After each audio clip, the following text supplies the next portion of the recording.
guys, and welcome back to another episode of Digital Artcast. Coming fast off the heels of the last one we've just done recently. Another great guest on for you this week. Again, changing up what we've been doing and trying to bring in guests that are a bit more varied and ranged in the types of art and entertainment and design that they do.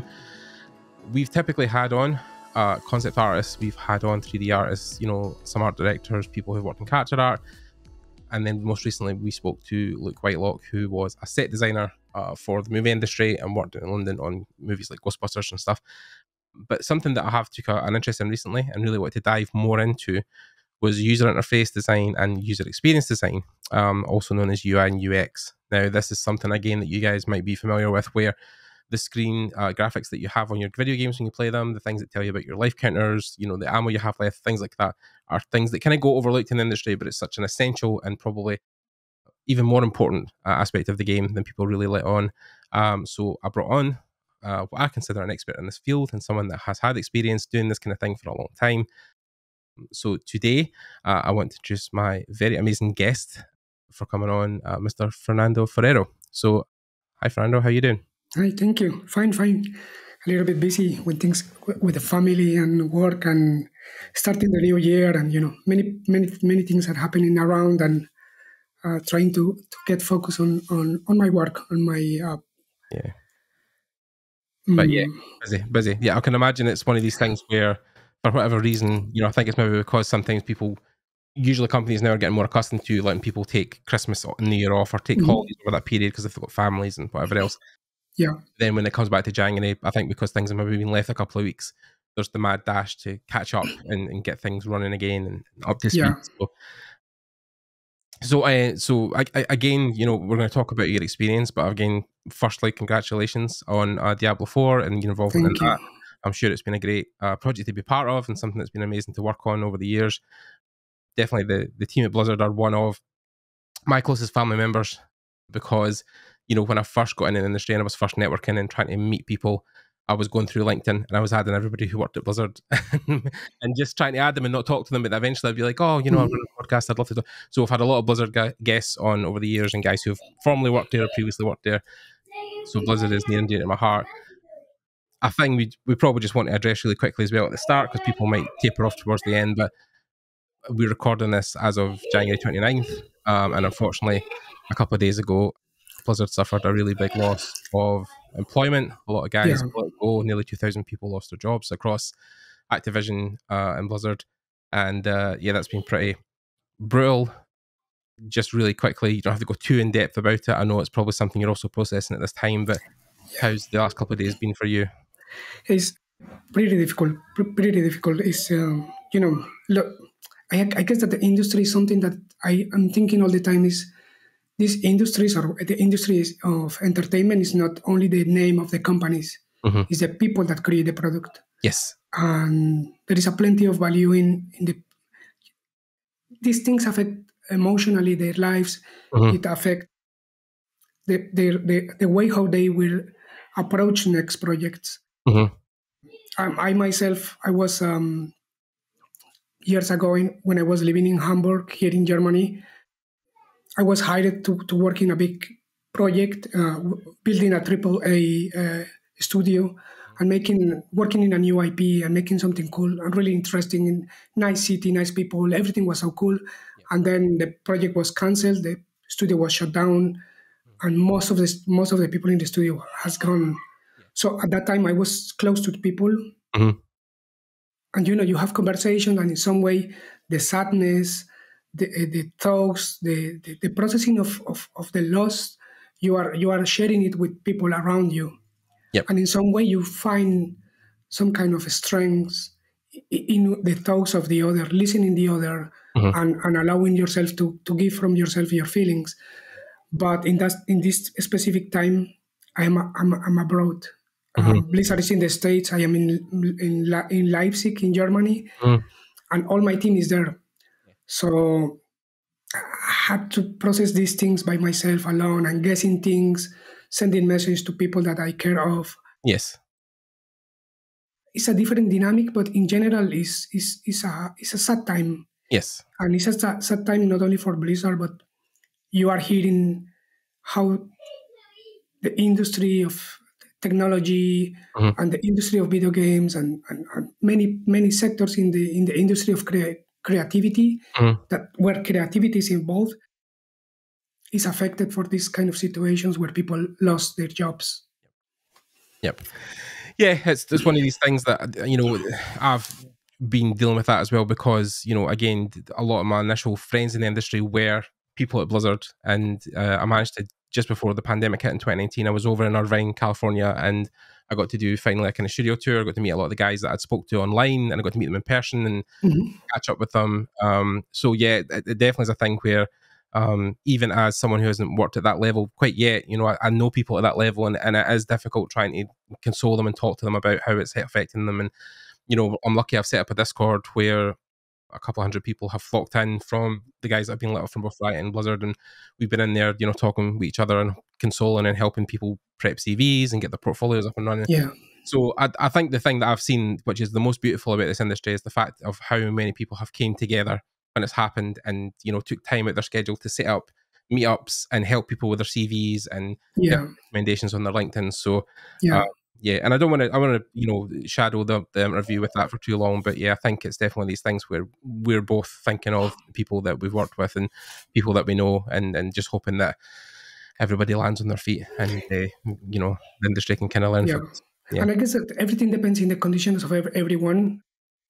If they are families, if they have an extra income, if they need to relocate, if they need, there is a plenty of things that we only saw the surface. You are touching the surface. You lost your job, but you don't know what's next for everyone, and that's the main issue. Like again, I back to, because for me the most important aspect of whatever we are doing or whatever we are working or building teams or making projects or working in something is the people, and it's hard. It's hard to measure the impact in the long run for the people that are gone, but for the people that stays as well. 100%. Because it is the other thing, Yeah, no, I've spoke to a couple of guys who are still there. Won't name them by name, obviously, but I've had conversations where they feel just as guilty, because I also know two people on my feed that I talk to who have just accepted positions at Blizzard who are now just about to start.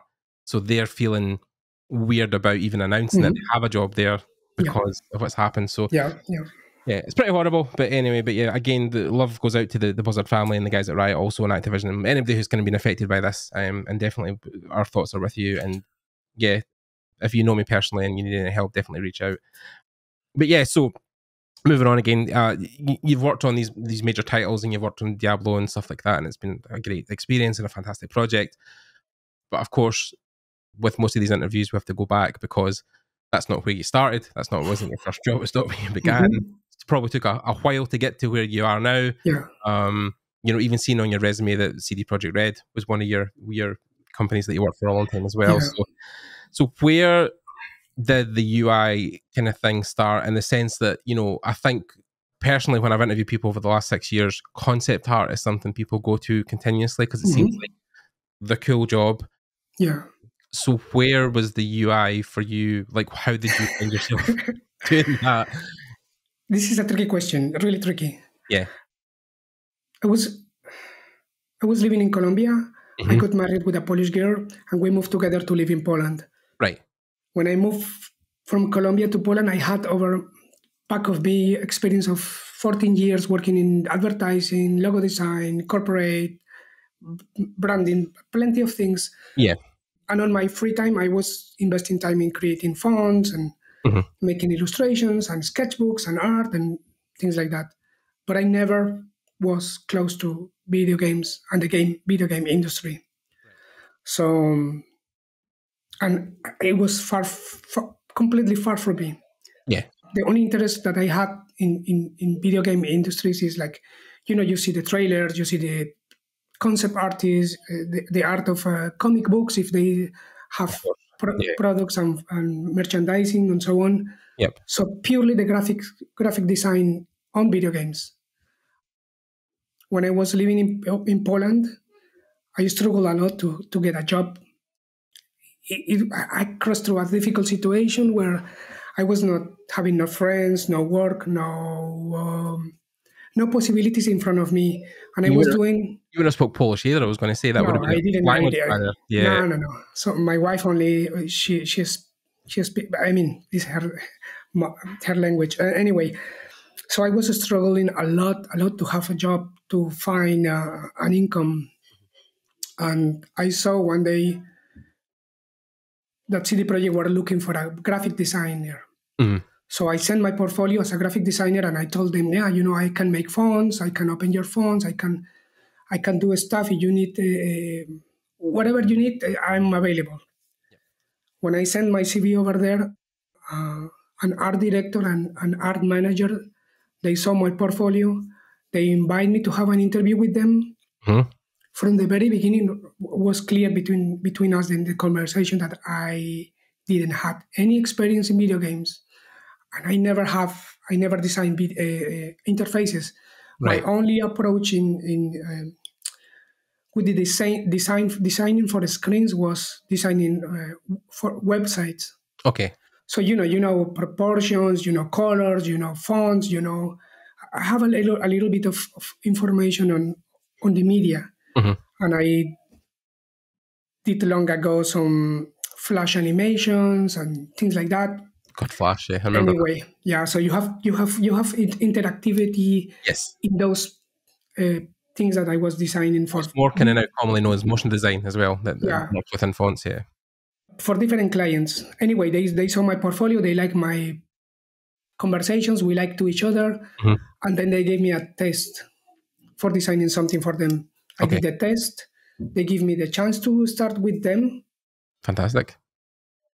When they hired me, it was 3 months before the E3 when they announced publicly the game.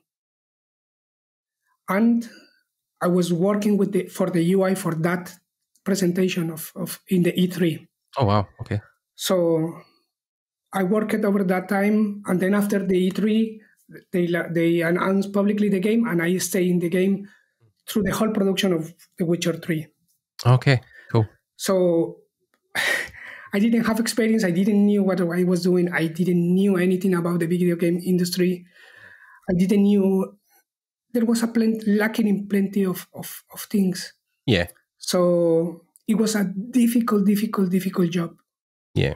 Difficult job in many sense, because in one hand was me learning in the field.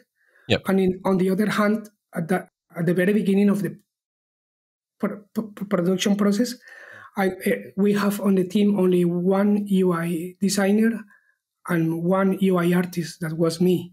Right. So I was doing things that a mid or a senior guy is doing, but I was doing everything by myself. Of course. With time, I discovered that we did a bad contract. Mm-hmm. I took bad decisions, mm-hmm. but everything was motivated because at that time I didn't have money. I didn't have an income. I didn't have projects on my pocket. Yeah. So I did the best that I can in this project. Mm-hmm. And I guess that internally, for many, many people, including me, we didn't knew how big The Witcher would be. Exactly. The impact of The Witcher in the industry was so immense that it helps me to position my portfolio in the industry for another kind of projects. Yes, of course. Yeah, I think because also it kind of at the time, set the bar then for fantasy games in the AAA space. I think Witcher really ticked all of the boxes of what it should be, how good the dialogue system should be, combat, magic, user interface, art, all that kind of stuff. It was very high level. I know when I started to go to industry events in 2016, I went to my first ever industry event, which is industry workshops in London. Mm-hmm. I met guys like Marek Madje, Marcin Kriski, who are all now guests of mine and were the first set of guests I interviewed.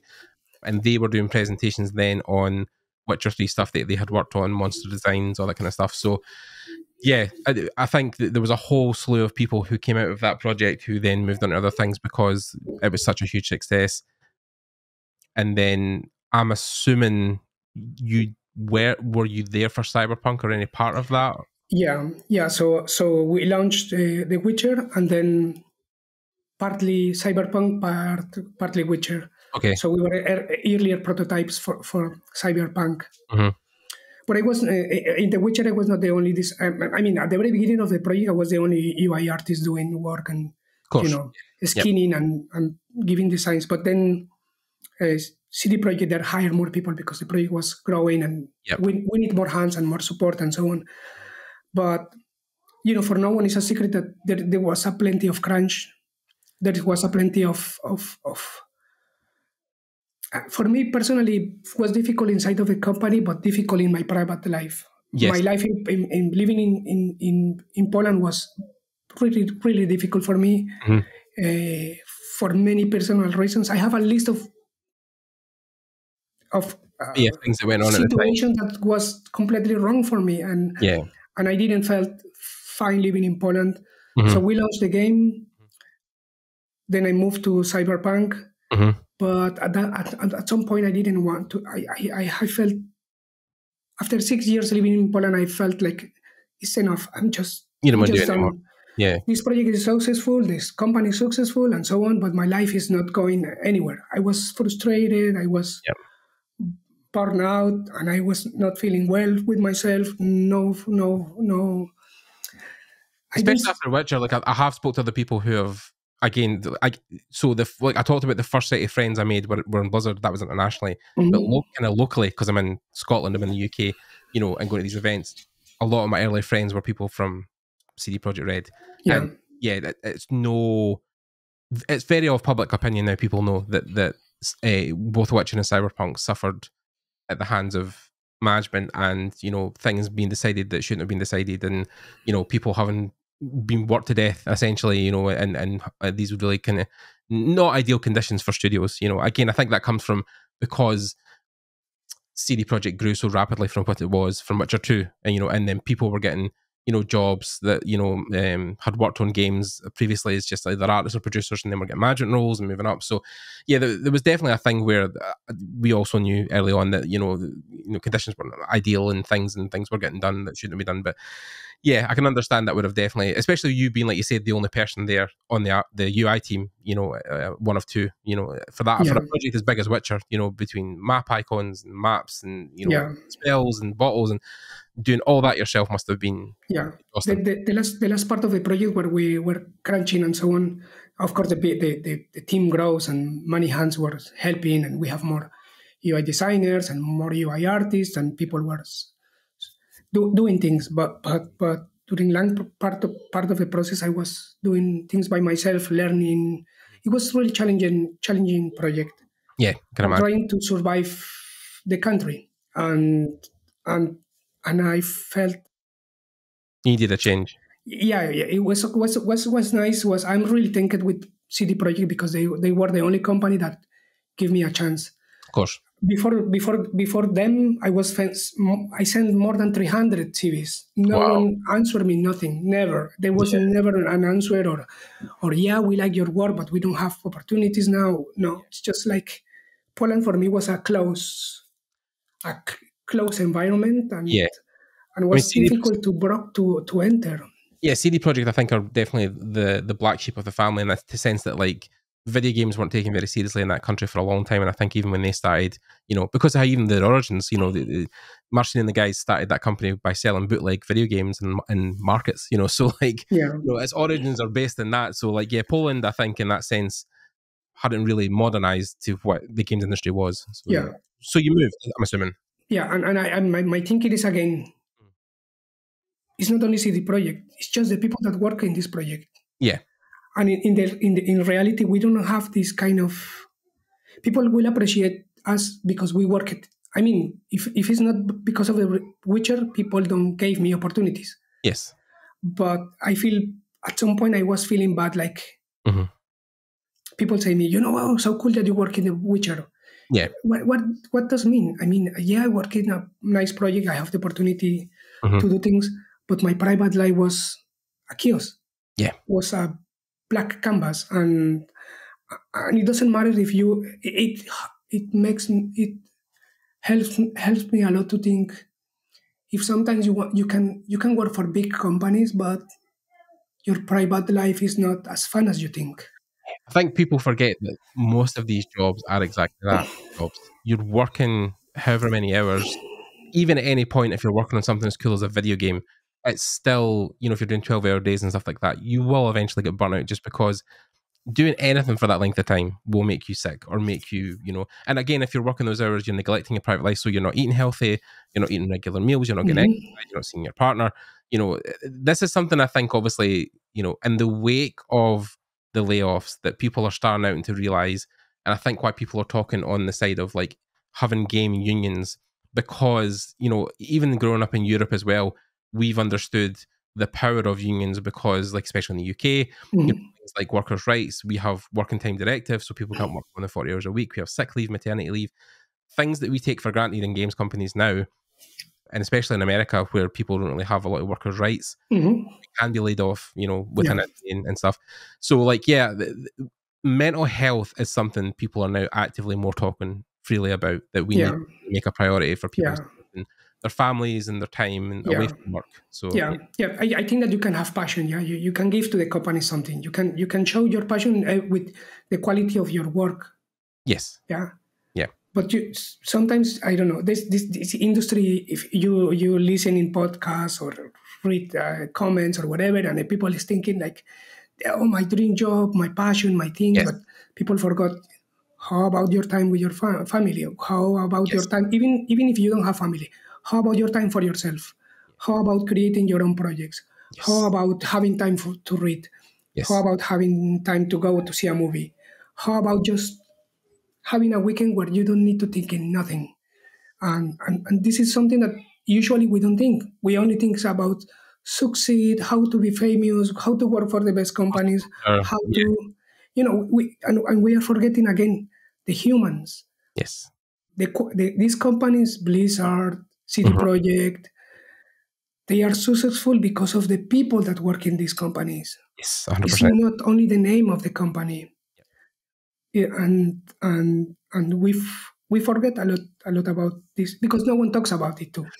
Yeah, and the phenomenon that people don't even realize, which I've discovered by talking amongst people for years, is because layoffs have been happening probably since I got in the industry. If it's not been, even I wrote an article back in 2019 about Blizzard layoffs then. So even the first time in the last couple of years, Blizzard have laid people off. But the problem you also have is when a lot of the senior management or senior team get laid off, like 10 to 20% of them will do is eventually just leave the industry completely. They'll never come back to the job. They'll leave and go work a normal job because they're sick of being, laid off or moved about.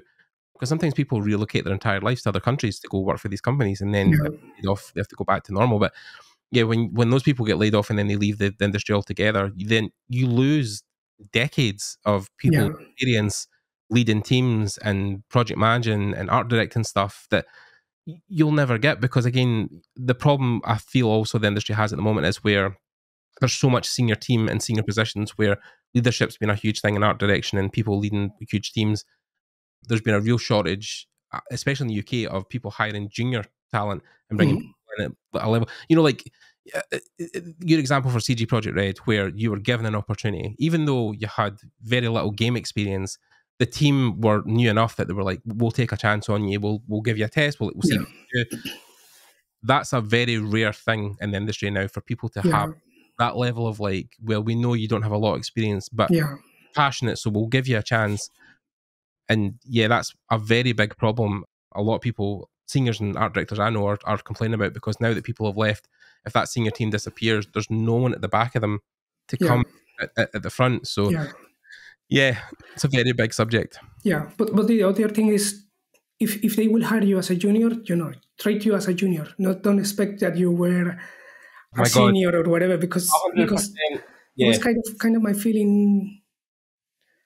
I don't it's, I don't know. It's just no, I mean, it's the expectation of your job and how much you are paying for your time, for your creativity, and for your worries and your whatever you are giving us, we need to give you something back.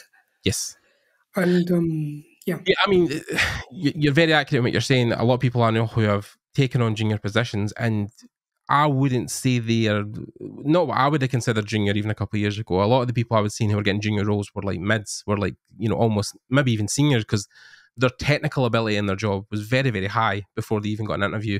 And again, it's people say, well, we're raising the bar, and it's difficult because, so previously I was an engineer. I worked for the British Railway, and I was a data systems engineer for many years. When I was an apprentice at 18 years old, we were taking on the job, and I was fresh out of high school. I had no experience, even working full time. But then, because of my attitude at the interview, the guy who took me on was saying, yeah, of course, we'll take you on, we'll train you. So it was 3 years worth of training. And then after I finished training, I went into a job. But then, I think there's a lack of that, in a sense, where companies don't want to take on the risk to help juniors into that position, because it's money, it's time, it's training, and then what do they get back from it? How do they benefit? But what they usually get back from it, and what I felt when I worked as an engineer, was loyalty, because the company at the time, Thales Telecom, they gave me an opportunity to have a job and a life and a career and money.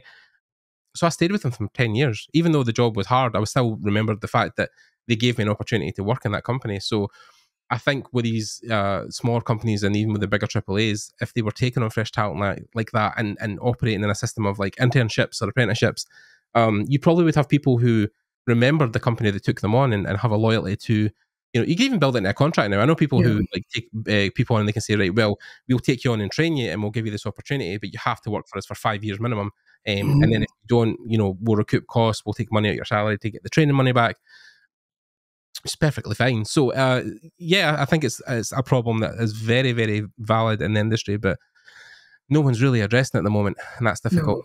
Yeah, I guess that, and it depends. For example, I learning that I've been already in different companies and different projects, from AAA to mobile games so there is always a chance of learning, and there is no specific rule how to work. I mean, you have the basic skeleton of what is usability, what is UX, and what is graphic design, what is composition, what is color decisions, what is tension, grouping, blah blah blah. Gestalt. You can speak about graphic design in many levels, but no one is telling you how to work as a team. What we can do with what we can go for a AAA game that only have 2 people. What to do in a AAA game. Now I am in Diablo, where we have a big team of people, more UI artists, more hands-on, and they have, from my point of view, they have more experience building games and teams for games than years ago CDProjkt. Right. So, and it shows in the way how you approach things, and what is in more how to say that. It depends in the dynamics of the people that are working together, and the specific needs of the gameplay.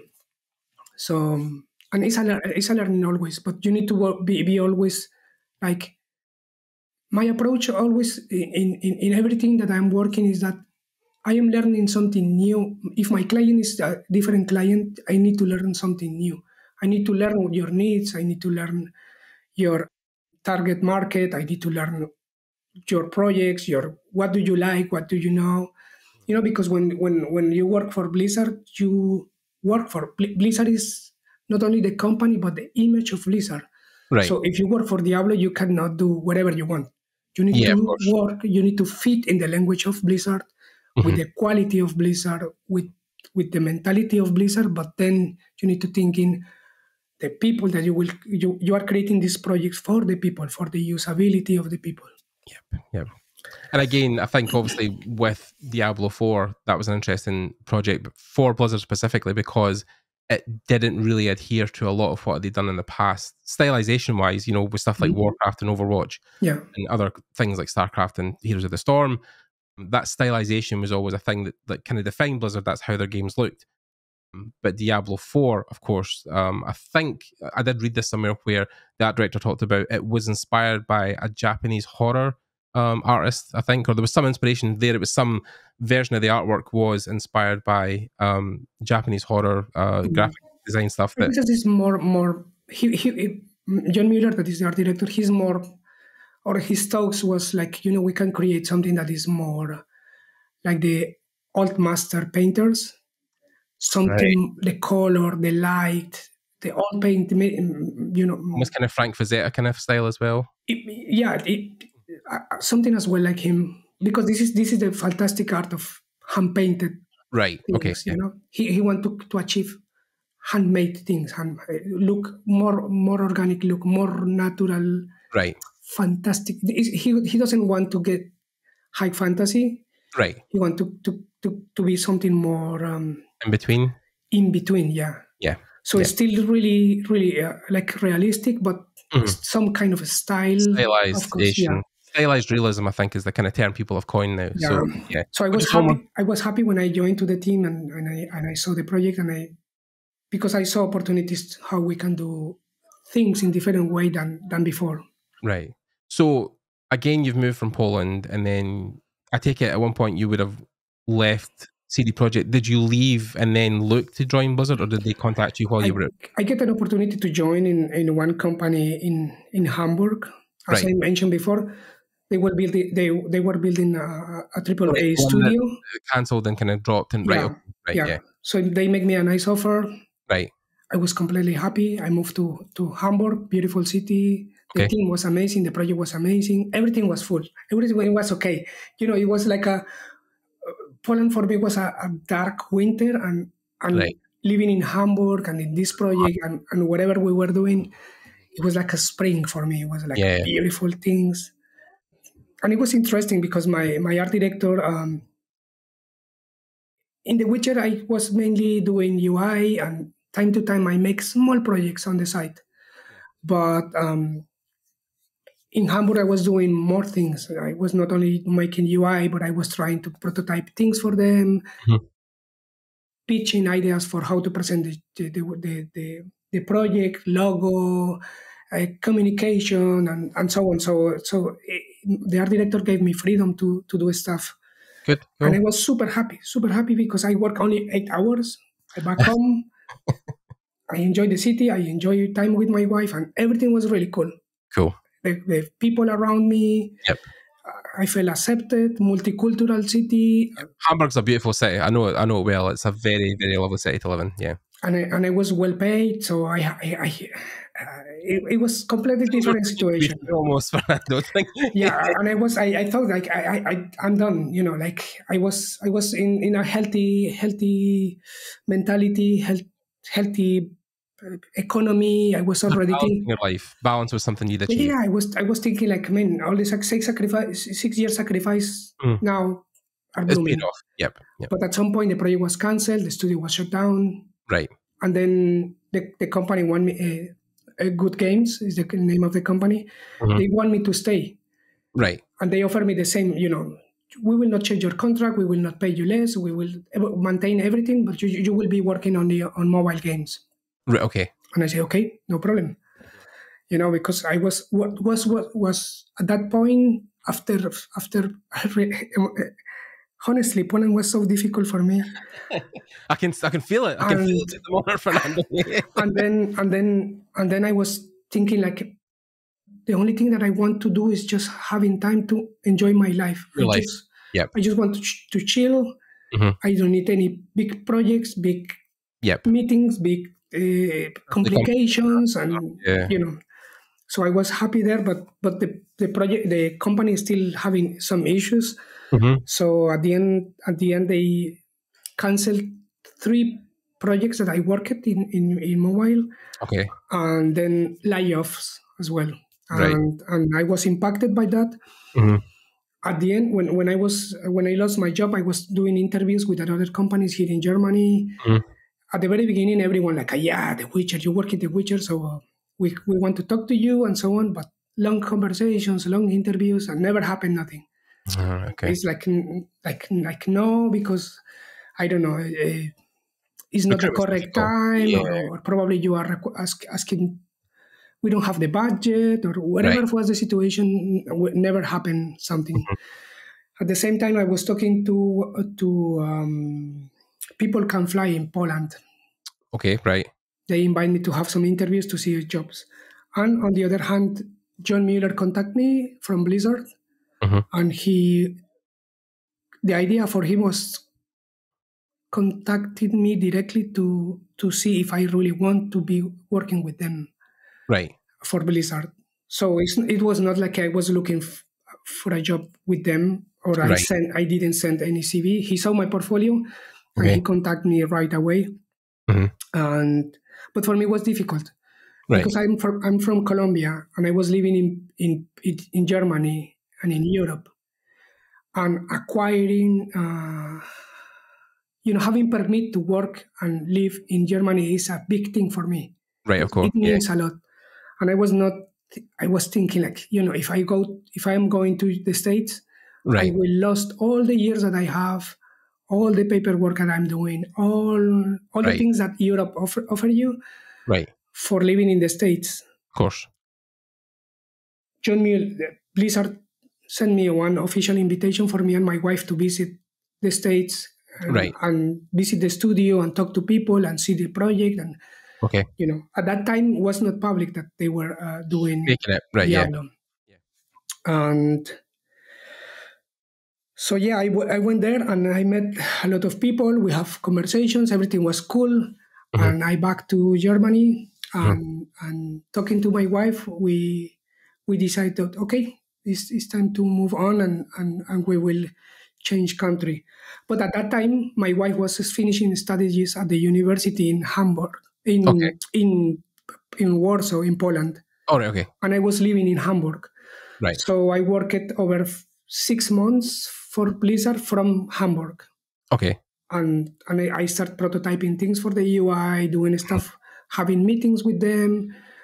And probably they understand a little bit how I work, how I approach things, and how I am communicating things.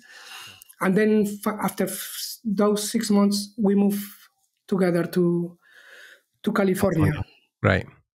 And since then, I'm already close to 7 years working for them. And at the very half of the project, I was probably, again, the only UI artist doing stuff for them. And then, of course, the need of the project is still growing on, and we have more hands and more people working as well. Right. So you're not in California right now, though, are you? No, I'm in Leipzig in Germany. Right. Okay. So I moved to California. Yep. We with my wife, we get pregnant for our first son was born over there, but we didn't we didn't like the Californian lifestyle. Yeah, I think also America and stuff like healthcare, childcare costs. Yeah, plenty of things. I don't know. I come from Colombia, right? And when I moved here in Europe, you have the seasons. Yeah. When you walk through the streets, you walk through the history. Yes. You have public transport. Yeah. Children at 8 a.m. are going. Probably they are 7 years old, 9 years old, go walking alone to the school. Yeah. Yeah. Yeah. Something we take for granted in Europe is the no guns thing as well. That's very apparent. Part of that, yeah. Part of that. There is a plenty of things that you have here. If you are going to a coffee shop in Europe, it smells like coffee. Yeah. If you are going to one coffee shop in the States, it smells like sugar or syrup. Yes. But it's hard to make people understand these kind of things in the States. When you talk to American, they don't understand in some level.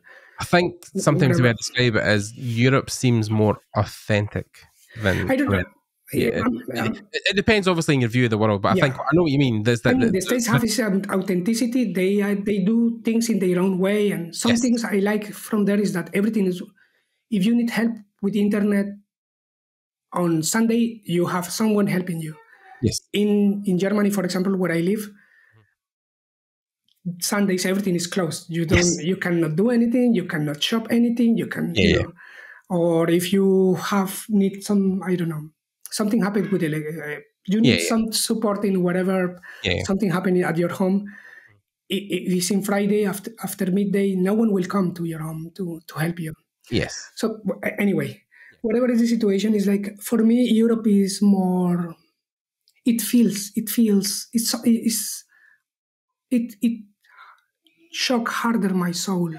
Okay. You have museums, you have galleries, you have coffee shop, you have people walking around, you have the public transport, There's a culture kind of thing. Yeah, you go to the park and it's full of people, and you feel part of the city. You don't need to be friend of everyone, but you feel that the city is alive. Yes. Where I was living in Irvine, California, You don't have public transport. You need to have a car. Right. Yeah. It was strange to see kids in the streets. Most of the people live in a car, go to home, car, Go to work, shop. Yeah. car. Work. This is kind of life. And then I have this. When we were pregnant, we were thinking like, how we will see the future. We want our kid be born close to nature and social life and the good things that offer Europe. Or And we your wife's want, family are kind of close by in Poland as well, and So it was a easy decision, but it was a long negotiation with Blizzard. Yes. To have the chance, because at that time it was pre-pandemic, so Blizzard didn't have any employee working from home, from abroad. Yeah. So basically, I became the first to kind of do that. Yeah. Yeah. And it was a nice opportunity, and I'm really thanked with Blizzard because, of course, I mean, they moved me from Germany to the States, and then this guy doesn't like this life, so we can move back. But it's hard to talk about these things because, now everyone to work abroad, or everyone want to work from home, and people start to asking why him and we not, Yeah. But it was a strange situation in strange conditions, and the necessity of things, and probably they value a lot whatever I'm doing for them. I'm still working with them. This is the other thing of these jobs. I'm lucky enough to work for Blizzard, but you need to show off. The work that you need to create all the time is high quality all the time, no matter what. It's always high quality, and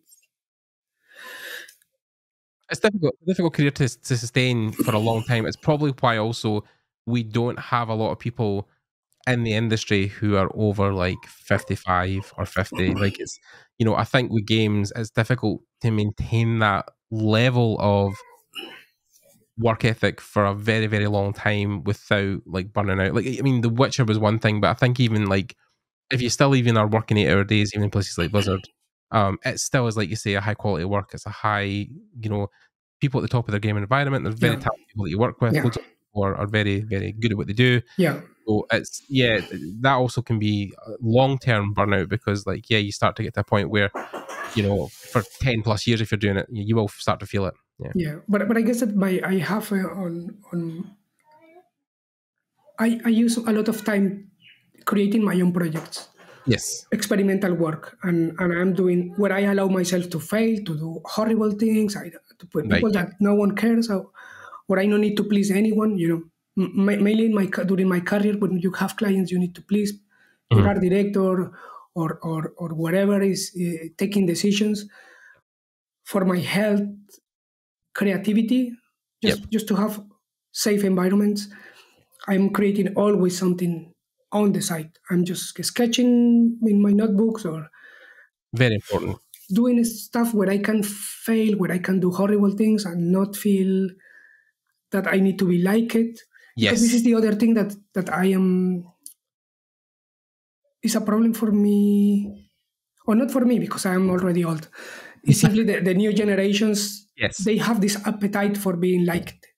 The best. Yeah. They suffer if they don't have more than, I don't know, 100 of likes in their Instagrams or whatever, social media, or if they are not accepted, and for me it's a little bit more like I just like to do things. It doesn't matter if people like me or not. I'm not doing nothing for, my work, my client work and Blizzard work, of course, is to show and to make people appreciate and to people enjoy and people it is a relation work between me and people. But I have a lot of plenty of room for doing things that I know that no one cares about what I'm doing in my private life, and I don't care if people like my work or not. And I guess that many people in the industry are forgetting about this. Yes. This room for themselves. I mean, as somebody who's a bit younger, obviously I worked in engineering until I was 30, then went back and retrained. So I'm 30 currently. In August, I'll be 39. And next year, I will be 40. So, you know, it's one of these things where age creeps up on you really quickly and you start to reassess what's important in life. I think especially during COVID, people really got a sense of that because people were getting sick, people were dying, you know, and workers were treated less than, you know, people were expected to come to work even during the pandemic, which was crazy. I was in a very lucky position where I was working remotely. I was working for a studio in LA and, you know, I could work from a computer. I didn't have to leave the house. So very, very, very fortunate. But yeah, I did look into the things of like, you know, something people kind of maybe either know or don't know, maybe, but I developed a condition in my left eye where it was extremely dry. So I have to take drops now every day. But that developed from, especially during the pandemic, I would sit for maybe sometimes 10 hours a day in front of a monitor because you were stuck at home, you couldn't do anything. So, you know, I didn't have any kids, I didn't have, so you know, the computer was my life. I was still trying to get in the industry. So I was making art and, now obviously looking back, you know, the things that I went through in my health and situations, it's like, yeah, like I wasn't taking care of myself and I wasn't, and you know, and again, I mean, personal information about me, but you know, I'm also dealing with the moment I might have ADHD, so I'm getting tested for that as well. So, you know, it's a whole thing of like, if you're not properly situated mentally and physically in the industry, you will struggle because the industry itself, again, through hustle culture, through capitalism, you know, it demands so much of you. It demands so much of your time, of your energy, of your passion, of the things to create things all the time. You know, as a person, as a partner, because I have a partner as well, and she's, you know, I'm lucky in the fact that, you know, she's a teacher, so she has a really stable job that pays quite well, government job. But, you know, I always feel like I have to be doing my best because I want to also contribute. I want to be able to pay bills and help her with stuff. And like, yeah, like I've been laid off as well. And I know what that's like as well. Then panicking about how am I going to pay my rent? How am I going to pay this? So yeah, the world we've created through social media, through instant clicks and gratification, you know, and it's not really their fault because we aren't the architects behind stuff like that. You know, stuff like Facebook and Instagram, we didn't invent that. People in Silicon Valley are responsible for that. So, but it has created a generation now where people, have an instant response to their phone, have to pick it up and check it. And like, and with art as well, it's like, we've lost the ability to do things for ourselves and not be judged on, like, the worst thing for me right now, I'm sorry I'm ranting here a wee bit, but just giving you a bit of context, but it's okay. you know, like the thing I've struggled with the most, again, I think it's because just how my brain works, but you know, deciding on doing one thing has been difficult for me. Whereas eventually I've learned is that you don't have to be defined by your work. You can do multiple things and still be an artist in one respect. You know, a friend of mine who draws these, you know, incredible comic books and makes, you know, illustrations and pictures of Zelda and then Link and all that kind of stuff. But he's a 3D artist for Blur Studios. So his day job is kind of doing that stuff for super realistic stuff. But then at night, he sits with a sketchbook and a pen and draws and makes his stuff for himself. And it's always for him, not for other people. And I think that's, like you said, one thing we've forgot is like, your job isn't your whole being. You're not your career, which is, something people don't learn early on. I explain to many people when I have conversation, it's like, I see my life like a cake. And every slice of this cake is something. Right. My job, my relation with my wife, my relation with my son, my relation with my private life, my relation with my hobbies and passions. And if most of them are okay, I'm feeling okay. Yes. But when most of them are in trouble or are not well positioned or whatever happened, my life is affected. So I think that since many years, I don't know, years before, when you worked for in industry, the video game industry or the cinema industry or whatever, and you appear in credits, no one cares, and you don't need to show off yourself. Yeah. In modern times, you need to show that I work in this big title, this big company. I do this. You know, there is hunger for always doing something that will show off. I think it's the not something that fulfilled you. Yeah, I think what you're talking about is the nature of wanting to be relevant constantly. Oh, yeah. Yeah, and like the problem with our industry also is the fact that you're only as good as your last project. You know, what did you work on recently? What did you do? Oh, you worked on this indie. So, oh, you worked on Star Wars. Oh my God, incredible. And, you know, and the thing is though, like when I interviewed Ian McCaig, you know, who is the godfather of concept art, the guy who's worked on everything and all this, you know, like, incredible guy.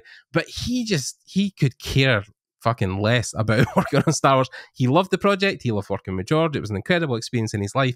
But that's not what defines him as a person. Like, he spends so much more time now writing and making his own stories, and outside of work, really living and loving life and meeting people and giving back to students and teaching. And, people will say, like, oh, you worked on Star Wars. And Ian's always like, yeah, it was great. It was a fantastic project. And I really loved it. George was great to work with. And then he just stops talking about it and goes into something else and starts talking about the passion of drawing and how pencils can be aligned. And, whereas someone who worked on Star Wars might forever and a day be like, oh, I worked on Star Wars, by the way. Did I tell you I worked on Star Wars? It's like, and it's the same with you. You can say to people like, Witcher's one thing, but then you can be like, oh, I worked on Diablo 4. And people are like, oh, Diablo 4. The problem also, as well as the public perspective as well for artists, because you might say I worked on Diablo 4 and then somebody would say to you, yeah, the game is shit. It's true. Yeah, it's like, you can't win. Yeah, it happened. We have reviews at the very beginning when we launched Witcher. There was bad reviews about things crashing, blah blah blah. Yeah, and then you take it by heart, like how you because anyway, we are putting a lot of emotions and time, and we want to succeed. Every one of years us, of your life. We want to succeed, no matter if you have a small project, indie project, or you are creating, giving time to succeed, and you suffer when your project is not well received. Yes. But I don't know. It's harder for me to say things because, on the other hand, I work something and I post. I'm posting in all my channels. Of course, I'm not looking for approbation, but I get used to show my work because years ago, when I was living in Poland, no one wanted to listen to me. No one wanted to give me a chance. Yeah. And I grew up with this fear of I will not be relevant in some way, but not because of how to. Is it even like you wouldn't be remembered, like, kind of years from now? It's not about remembering, but I'm afraid. Part of me is afraid of losing the job, and that someone will discover that I'm not so good as. So what you're talking about is imposter syndrome. Yeah. Yes. So I'm afraid of, even working with Diablo and these things. Sometimes the first months working in Diablo was man, what I'm doing here. I know. Look at these people. Imposter syndrome is something that is very common amongst artists. Loish done a video about it recently, how it affects young people now, and the fact that you would get hired somewhere and it's like, oh, they're going to suss out that I'm crap, that I don't know what I'm doing, they're going to fire me. And it is a thing of not feeling worthy of what you have, which comes from like loads of things, but usually a lot of external validation of, people will tell you externally, like, oh, you've, like you said, because you've not worked on something massive, you've not worked in Blizzard, you've not worked with Witcher, why would you be relevant and stuff? And then when you get the opportunity, you're like, oh my God, I'm not ready. Like, I don't feel like it. But, you run to catch up with people. Like, you say to yourself, like, from me looking from an outside perspective, your work is incredible. I think it's fantastic. Like all the things I'm looking at in your Behance, all the typefaces and the things you made for Diablo, for the style, for the glyphs. Fantastic. It's incredible. It's like an absolute work of art. It's something that you've created that nobody else has ever done. But then, like, you internally will look at things and then compare it to maybe another game or another company and think, oh, but it's not as good as X, Y, Z. It's not as good as... So, yeah, imposter syndrome is something I think we all live with daily. It's a very common thing to have. But it's strange too, because my feeling is I'm not comparing with others, because I really admire, I get used to go to galleries. So I see the monumental work of people, and I have this ability to appreciate the work of others. Yep. And I am not creating things. I'm not competing with someone else to see who is best. Right. Yeah. My work is more about related of I am doing what is correct for this project.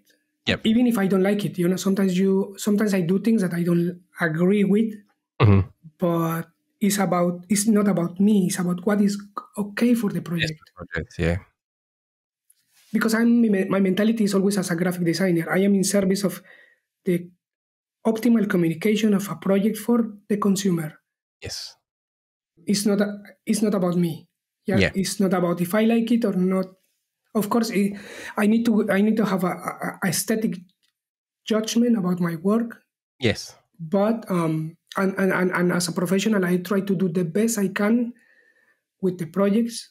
Yeah. Even if I don't like the project, or even if I don't agree with the decisions that take my client, because even with Blizzard, I'm thinking all the time, they are my client. Yes. It's not only that I am waiting for the end of the month to have my check and done, No, Yeah. I'm just thinking like what they need, how I can give something extra to them, and Yep. that's why I'm thinking in giving them. Oh, I will try to create some fonts and some symbols and some extra things, and many things that you see on my portfolio now Mhm. or recently from Diablo is mainly me trying to give them something. Yes. I'm preparing my portfolio. I'm preparing the UI portfolio to show, but it's too much work, and I need to curate everything, and it will Yeah. take Yeah. Yeah. it will take some time to Yeah. before people can see All of the stuff you've worked on. a little bit of whatever we work. Yep. Because this is the other thing, people only see what is in the surface, what is published in the game, Yes. but behind is plenty of work what will Oh never yeah. see the day of the life. No, hundreds and hundreds and hundreds of drawings and Yeah, yeah, pictures yeah. and sketches and yeah, Different takes, different designs, different compositions, different textures, different or loads. Yeah, sketchbook's full of stuff probably. I mean, I remember I saw it kind of privately, but when I was at Blizzard, I saw one of the guys who worked on Overwatch's sketchbook, and like just stuff that just you would never see I'll never see the light of day, but like yeah, it was incredible just to flick through and see all the ideations and how things were put together and how they would work in real life and mechanics and break out things that you'd drawn for weapons and stuff. I was like, my God, like, I used to hang about early on when I first left the industry because initially I got in with the crowd over here that drew comic books. So, and it was a lot of indie developers, a lot of indie guys who are good craftsmen. They can draw, but it's maybe not to the level of like AAA games. And then I bumped into a director at Industry Workshops the first year, and he handed me a sketchbook, and I went through it in 3 minutes, and I was like, "Oh my God!" Just like the level of like his technical ability to draw. And he was an art director, so like he wasn't drawn in that level, contributing on that sense, but he still drew for himself, and like his sketchbooks were just unbelievably filled with just these incredible drawings. yeah, But then, interesting as well, just as we're kind of maybe even coming to a close here, but within the UI industry, like you talk about graphic design, and a mhm, lot of the guys who maybe work in graphic design for UI and UX and stuff like that, it's a lot of boxes, and graphic shapes and squares and yeah, circles. yeah. How important has it been along your journey to have penmanship, to be able to draw and sketch on top of the graphic stuff, like like the Yeah. ability to draw as much? Blizzard. Yeah, Blizzard want handmade things and handmade design. So if you want to work for them, you need to have the graphic design side, but you need to have the ability to draw. to sketch and draw. Yeah, If you are working for Cyberpunk, probably less than yeah. you don't need heavily drawing skills. It's not as important. Yeah. So depends in the project, depending in what you want to do. And in my case, I am always in service of my client. So, for example, if my client, I don't know, if Blizzard decide to do modern game, minimalistic or whatever, Right. I need to make my skills work for them. Yes. So I am not, because it's hard at the very beginning when was we back to The Witcher, but at the very beginning was like everyone that want to work with me is because of we like The Witcher, so we want something similar to Witcher. Right. Okay. Or the recruiters will ask me, Mhm. is your style medieval or so I need to explain to them, Whatever the client, the project needs. yeah, whatever. I'm a graphic designer, so my client could be a dentist, a pet shop, a zoo, Yep. or a military, whatever. And always I need to fit to the needs of my client. And for me, graphic design, all my projects are purely graphic design. I'm seeing whatever I'm doing in UI is as a graphic designer that is trying to understand the brief of my client, and I will create tailored things for him. Yeah. I'm not even thinking in what is in fashion, what is the trend, or Yeah. I don't care about those things. I just need to understand what your project is about, Yep. and I will try to generate ideas for this project. Stuff. Yeah. So and that's why I'm making in my website UI projects that are personal, that have a different kind of visual languages or different references or different visual solutions. Yeah. I mean, I feel that's also a choking point with industry as well, where a lot of recruiters, a lot of art directors will be like, looking for people who already fit the niche of what they're doing. Yeah. They already like, oh, of course, your stuff looks exactly like Blizzard, so we can hire you straight away because we don't have to train you at all. Yeah. Like you said, versus people who like, because even when I was early on, getting interviews and stuff like that as well, because I've been through so many at this point, they would say, oh, I can see you're doing 3D stylized stuff, but how would you feel about doing realistic? And I'm like, well, look, I'm a 3D modeler. It just means more or less detail, more or less textures. I'm sure I could fit to whatever I'm sure I could, because it's stylized, and we're not quite sure if they're realistic, and and it's like such a headache because it's like, well, whatever you need, I would make. Yeah, it's difficult in that sense, and it's the same with UI. Like people would say, oh, it depends on the project. And you're like, well, yeah, it does depend on the project. Like, why would you not be considered for Cyberpunk, and or coming back and do Cyberpunk 2, because you've done Diablo stuff. Yeah. I'm sure you could do both. It's like, so yeah. So and that's why I like to make experimental work, because I can show another kind of different range of creativity that I can create. And yeah, but it depends too. The employer need to ask you is like, do you have the abilities to do realistic or stylized art? Yeah, and you will say yes or not. It's up to you. Yeah. Your employer cannot decide what you are able to do.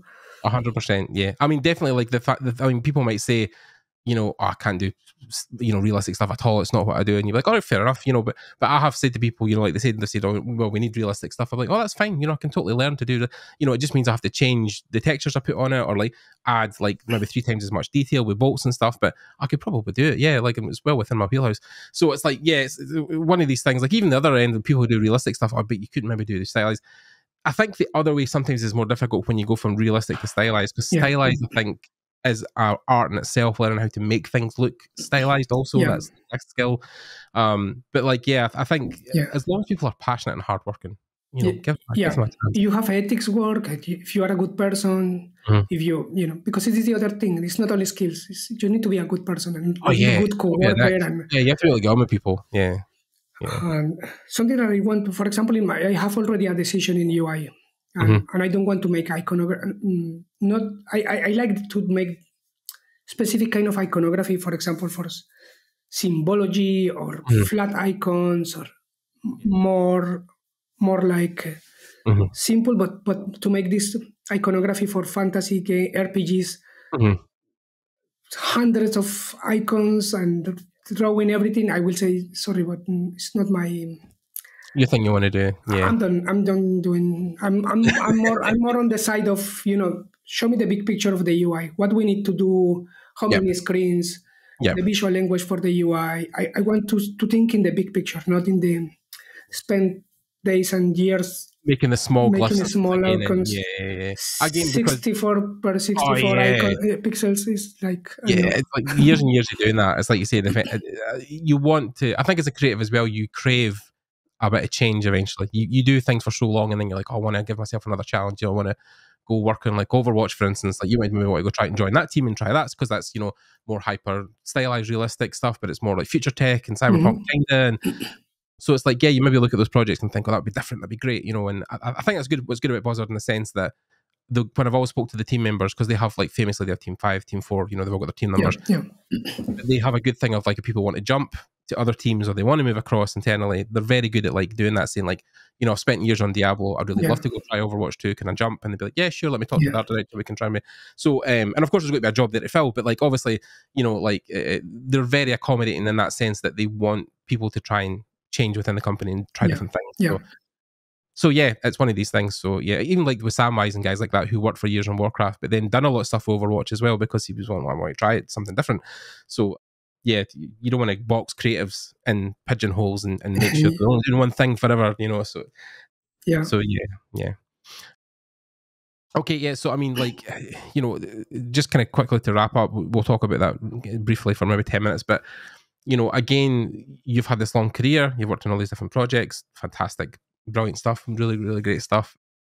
But if you were starting out again, if you had to give yourself some advice, starting from scratch or building a portfolio to work in UI, because I'm sure a lot of people, probably even the bulk of people, there's obviously professionals watching my podcast, but there's a lot of students who maybe, have never heard like people in UI? Because again, I've heard, even researching it myself, there's very few people who talk about it openly. But what are the kind of key tenets for you as a designer? Like, what do you look for? And like, if you were hiring specifically, maybe even like a junior UI artist or people like that, is there something you feel like they should be paying attention to, or places they should be looking for information, or things they should be putting in a portfolio? I guess I will think more in terms of that. What a modern or a contemporary UI junior UI artist could do.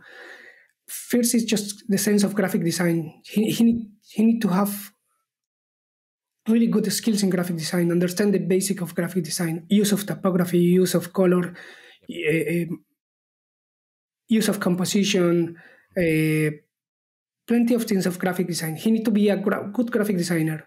And if he has the ability to draw, it will be in benefit of him. Yes. The other thing is he need to create a portfolio. How to say that? There is plenty of UI artists that are doing the same and the same and the same and the same. They are copying to each other, but they are not creating unique work. Right. So what we want to see is people that have ability to be creative, to do new things, to share new things, but not for the sake of being, I don't know, to be crazy. You need to be. You need to create a cohesive portfolio that shows that you can do different kind of projects, different kind of takes in different environments. What I will do is show a lot of understanding of what is to build a really high quality UI. Because mainly many UI juniors, they only draw icons. Right. But we don't see the usability of the icon, how it looks in the UI, how in which kind of platform you want to show your UI. This UI is for mobile, is for AAA. It should be shown in a TV, in a computer, or where you are displaying your UI. And you'd always want to see like a full menu system, like if they could build a full kind of maybe title screen or something, like, or an option screen. Or I have seen people who would maybe take another game and then redesign the UI. But the main issue with that is that the UX solution is already done. Right. Okay. So you are only reskinning. You are not thinking UI. Yes. That's the main problem with that. Okay. Yeah, you are just creating a different skin, but you are not thinking the UI. Right. Okay. And that's the main problem. So I want to see your abilities creating something new from scratch. Right. Okay. So what I will recommend is what I do. Try to think in one project. Try to think in a video game. Which kind of video game you want to play? Okay. Create the history, create the background of the game, and make one specific UI for that project. Right. It will be unique and it will make you visible. Stand out. It will make you, because there is a plenty of people now there is a boom of UI creators. Right. Okay. But the main problem is that they don't have quality, or they looks always the same. Right. So they are not. There is no one that they stand out. Right. This is what the industry is looking. The one that is there alone, the interesting one, shining between the ocean of UI artists.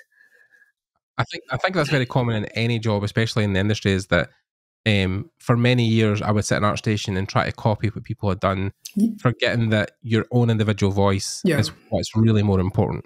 Yeah, exactly. I need to show probably John Mueller, so that I was doing fonts and I was doing UI and I have my own projects, and then I do another thing, and he saw potential in me. Yeah, and this is what we want to see in people, because at the end of the day, even if you don't have the experience, but if you have the potential, we can teach you. Yeah. Yes. Blizzard is investing time in teaching people things. I myself, I learned things a lot at Blizzard, and sometimes I every new project is a new learning. Yes. And what they want to see is potential, that you have the potential, that we can use your skills for something new. Yes. And we don't need to create the same. You're not going to remake Diablo again. If you're going to do something different, you're not going to remake the same game again. So you want to see that that fresh breath of air. Yeah. And for example, I'm happy with whatever is now the UI in Diablo. But if I want to make my take on Diablo, probably will be a little bit different. Yeah. But people need to understand that I am in service of my art director, I'm in service of a project, and I'm in service of Blizzard. So they want a project and a product that looks like that. Yes. Obviously doing the best that I can in the best of my abilities. Yes, you have limitations within your job because you're expected to do things that fit within the style of the game, but then, on your own time, you can do really whatever you want. Yeah. So sometimes, for example, when I'm working with them, I will create whatever they ask me for, and then on the side, I will create something that I think it could be cool. So sometimes we enter in conversations like, we can do. For example, the font. And the font that I create for them was from the very beginning that I entered to this project. I thought we need a new font. We need something that is communicating the universe, the style, the setup of the world of Diablo. It's right. set up in a medieval world where it's old and it's antique, and I was looking for something like old books printed in the first kind of printed book that have some mistakes and misadjustments, like almost hand-drawn books, handwritten books, stuff like that. Kind of, yeah. So I was trying to look for how to create a font that looks a little bit distressed and belongs to an old time and so on. So yeah, you need to have things in your head. They are looking for something. Thinking outside the box, essentially. You want to do stuff that's different. Yeah. Because there is a plenty of UI artists. There is a plenty of concept artists that can make UI as well. But the difficulty is in finding people that have creativity, abilities, and that offer something. Yes. Almost like the true artist, yeah. Just quickly as well, we talked obviously the stuff you're talking about just with basic design with UI stuff. Like, how important on a junior level, like somebody coming into a job, because you talked about, like, obviously you can teach them certain aspects. Should they know enough about like stuff like motion design or working in an engine? Is that stuff that's everything also is beneficial? Every extra knowledge you have is beneficial for right? Yeah. What I'm saying to people, for example, another problem that happens is a lot of UI artists, or we have a lot of interviews, and one of the big problems is that people are centered in video game industry, right? And they don't see, I don't know, traditional art, or they are not interested in movies, or they are not interested in, you need to have your mind moving in creativity. Yeah, graphic design outside of games, basically. Thinking everything you possible acquire, movie movies, posters, magazines, everything. Album covers, yeah. If you take pictures, better because you know about composition. You need to be well educated in visual. You need to have levels of education in visual environments. And usually people think that the video game industry, you need to be specifically only playing games and saying another games, but you need to have resources. A mix. Yeah, because then the way modern games will look different or catch people's eyes, because you're not just thinking within video games, you're thinking from other parts of the world, that makes it more interesting. If you only look at games, then you're defined by that small circle. But if you expand, obviously, like, I mean, for graphic design, for me, like, people might not talk about it often, but then again with games and stuff, but I fell in love with guys like Aaron James Draplin, so Draplin Design, so guys like that who thought outside the box again with the graphic design and how they approached it. Like the fact he used to go what he calls junking, so he would go to small garage sales in America and find old logos and patches from like stickers from like 50, 60 years ago that worked then, and he's like, look at the simplicity of the shapes and look how, stuff like that gets me excited as well. And I love that aspect of like old world stuff that like existed hundreds of years ago or 50 years that we can still use today and still recognizable. You can use it on the side of a pin or the side of a bus, it works either way. So like for me, that's something I think that stands me apart, because I look at people like that and how they find graphic design shapes. But like, if your narrow vision is just in games and you've only ever experienced graphic design within games and not print media or you will then limit yourself to your It's like a visual library. Like exactly. That's what I like mean. That's what you need to be in. Yeah, in your head. Yeah, you definitely. need to be immersed in everything, and because again, your client or your probably your next video game, or I don't know, Blizzard is opening a new opportunity for another kind of game that is set up in a mixture of I don't know. A survival that is cyberpunkish, medieval, Or something like that. So Or you need to have these visual references. What is medieval? What is what is modern? What is even just graphic design or art styles, like stuff like Art Deco, things like that maybe are like not specific to things you learn, if you're not a fine painter or fine artist, but you would still have to have an understanding about what is deco, what defines the shapes, why are they a certain way. I'd done some graphic design training before I went and done 3D, so I had a lot of foundation in typography as well and stuff like that. So yeah, they were very much the same, and I think it's also the same across a lot of disciplines. Like, I don't know how much it pertains to the different designs within maybe even 3D design, but with a lot of 2D stuff, even with concept, it's like, yeah, if you're only looking at ArtStation, if you're only looking at like, Pablo Dominguez's like latest piece, and that's all you're really looking at, and you've only done his course, I mean, great, you might be able to emulate Pablo's style, but the reason Pablo has also done as well as he has is because he hasn't stuck to societal norms, and he's thought outside the box as well, and mixed oil painting stuff with some 3D stuff with some ZBrush. Like, he's trying everything that's at his disposal, he's trying to use to make things, a digital collage of his identity on the paper. So yeah, I think I know what you mean. You've got to have that unique turn of voice in the industry that people will then seek out because you're doing something cool. Yeah. Okay, cool. Well, yeah, that answers all my questions anyway. But also, yeah, I've also understand you probably have to get back to your day, your work, and obviously your family as well. So I don't want to keep you too long. It's okay. Yeah, so thank you for coming on and chatting. It's been really eye-opening, and I hope you've enjoyed it. Thank you for the invitation. Thank you for thinking on me. Because you have a list of really great people talking to you, and for me it's a honor. I mean, I'm always thinking with everyone that want to talk to me. Yep. Because again, I have the experience of not being listened. No, at some specific part of my life, no one wanted to listen to me, and my voice was not important for anyone. And I am now at the point that, even there is a plenty of students or young people that are sending me emails, and they are sending me questions and so on.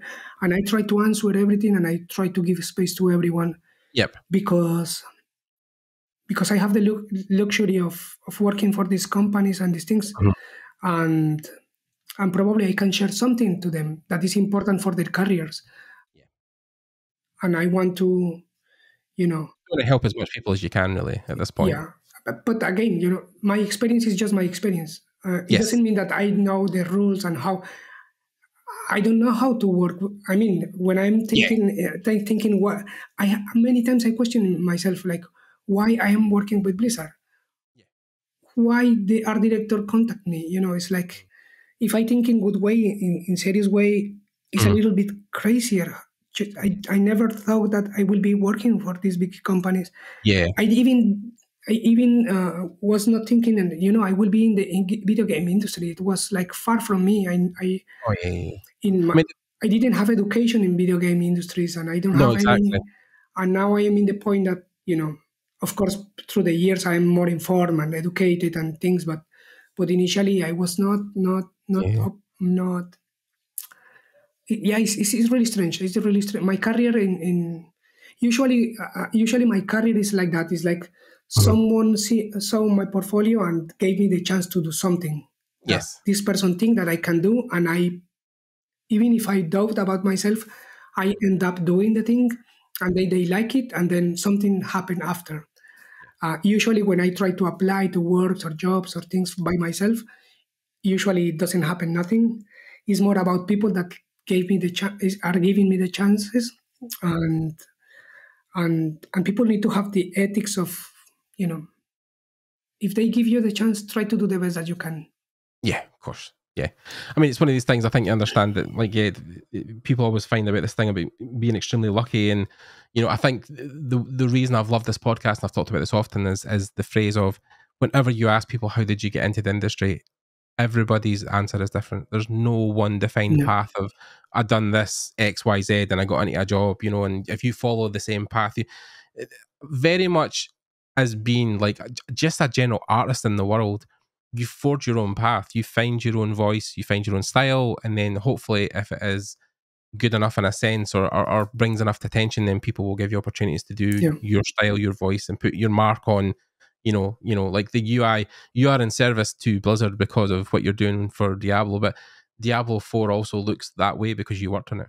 Like it has your footprint, your fingerprint, your identity on the page of Diablo, and for years to come, and people will play Diablo, you know, and look at the font menus or look at the screens, you know, it looks like that because you made it like that. So it's, you know, it's one of these things where, you know, if you have a unique enough voice, people will find it, you know, in this industry, because it, like you says, it's something I think since the boom of video game art in the last 10 years, people have ran towards getting jobs, but like have not remembered that they need to have also a voice, a soul that they follow that helps them along the way, and try not to lose that, because that's one of the things that will help you be a better artist, is having that identity and that sense of self. So yeah, pretty much. Yeah, so, that's really important. Yeah, and again, look, first things that we have in this conversation is the human side of everything.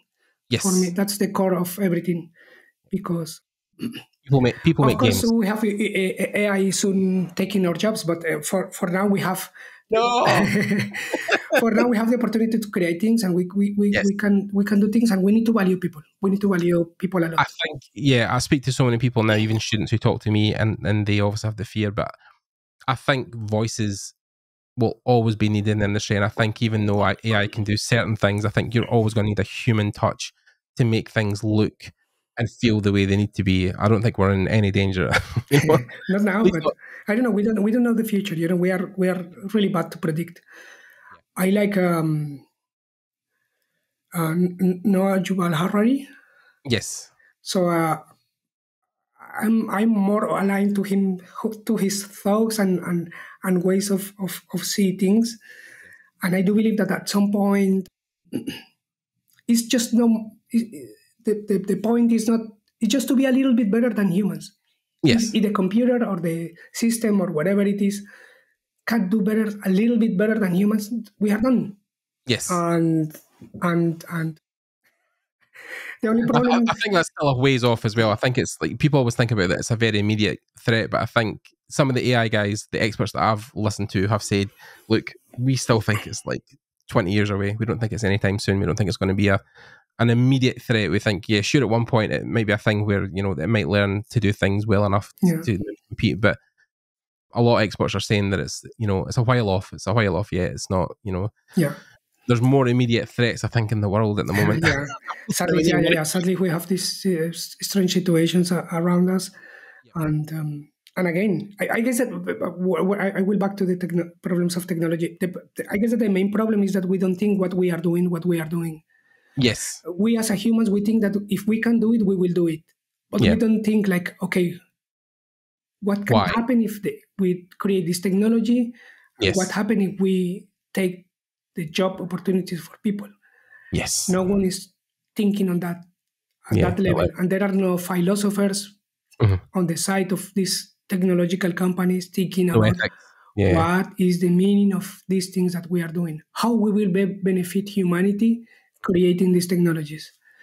It's the expression from Jurassic Park where the guy says your scientists thought about as much as they could, as much as they should. You know, like, you know, you could make the technology, but why should you? You know, why is it important for you to chase this? Why is it? And again, it's one of these things with Silicon Valley and production. And I think ruled by capitalism is the fact producers and people at the top in places like Hollywood want to make films every year with zero actors, with zero people to pay, you know, for as much profit as humanly possible.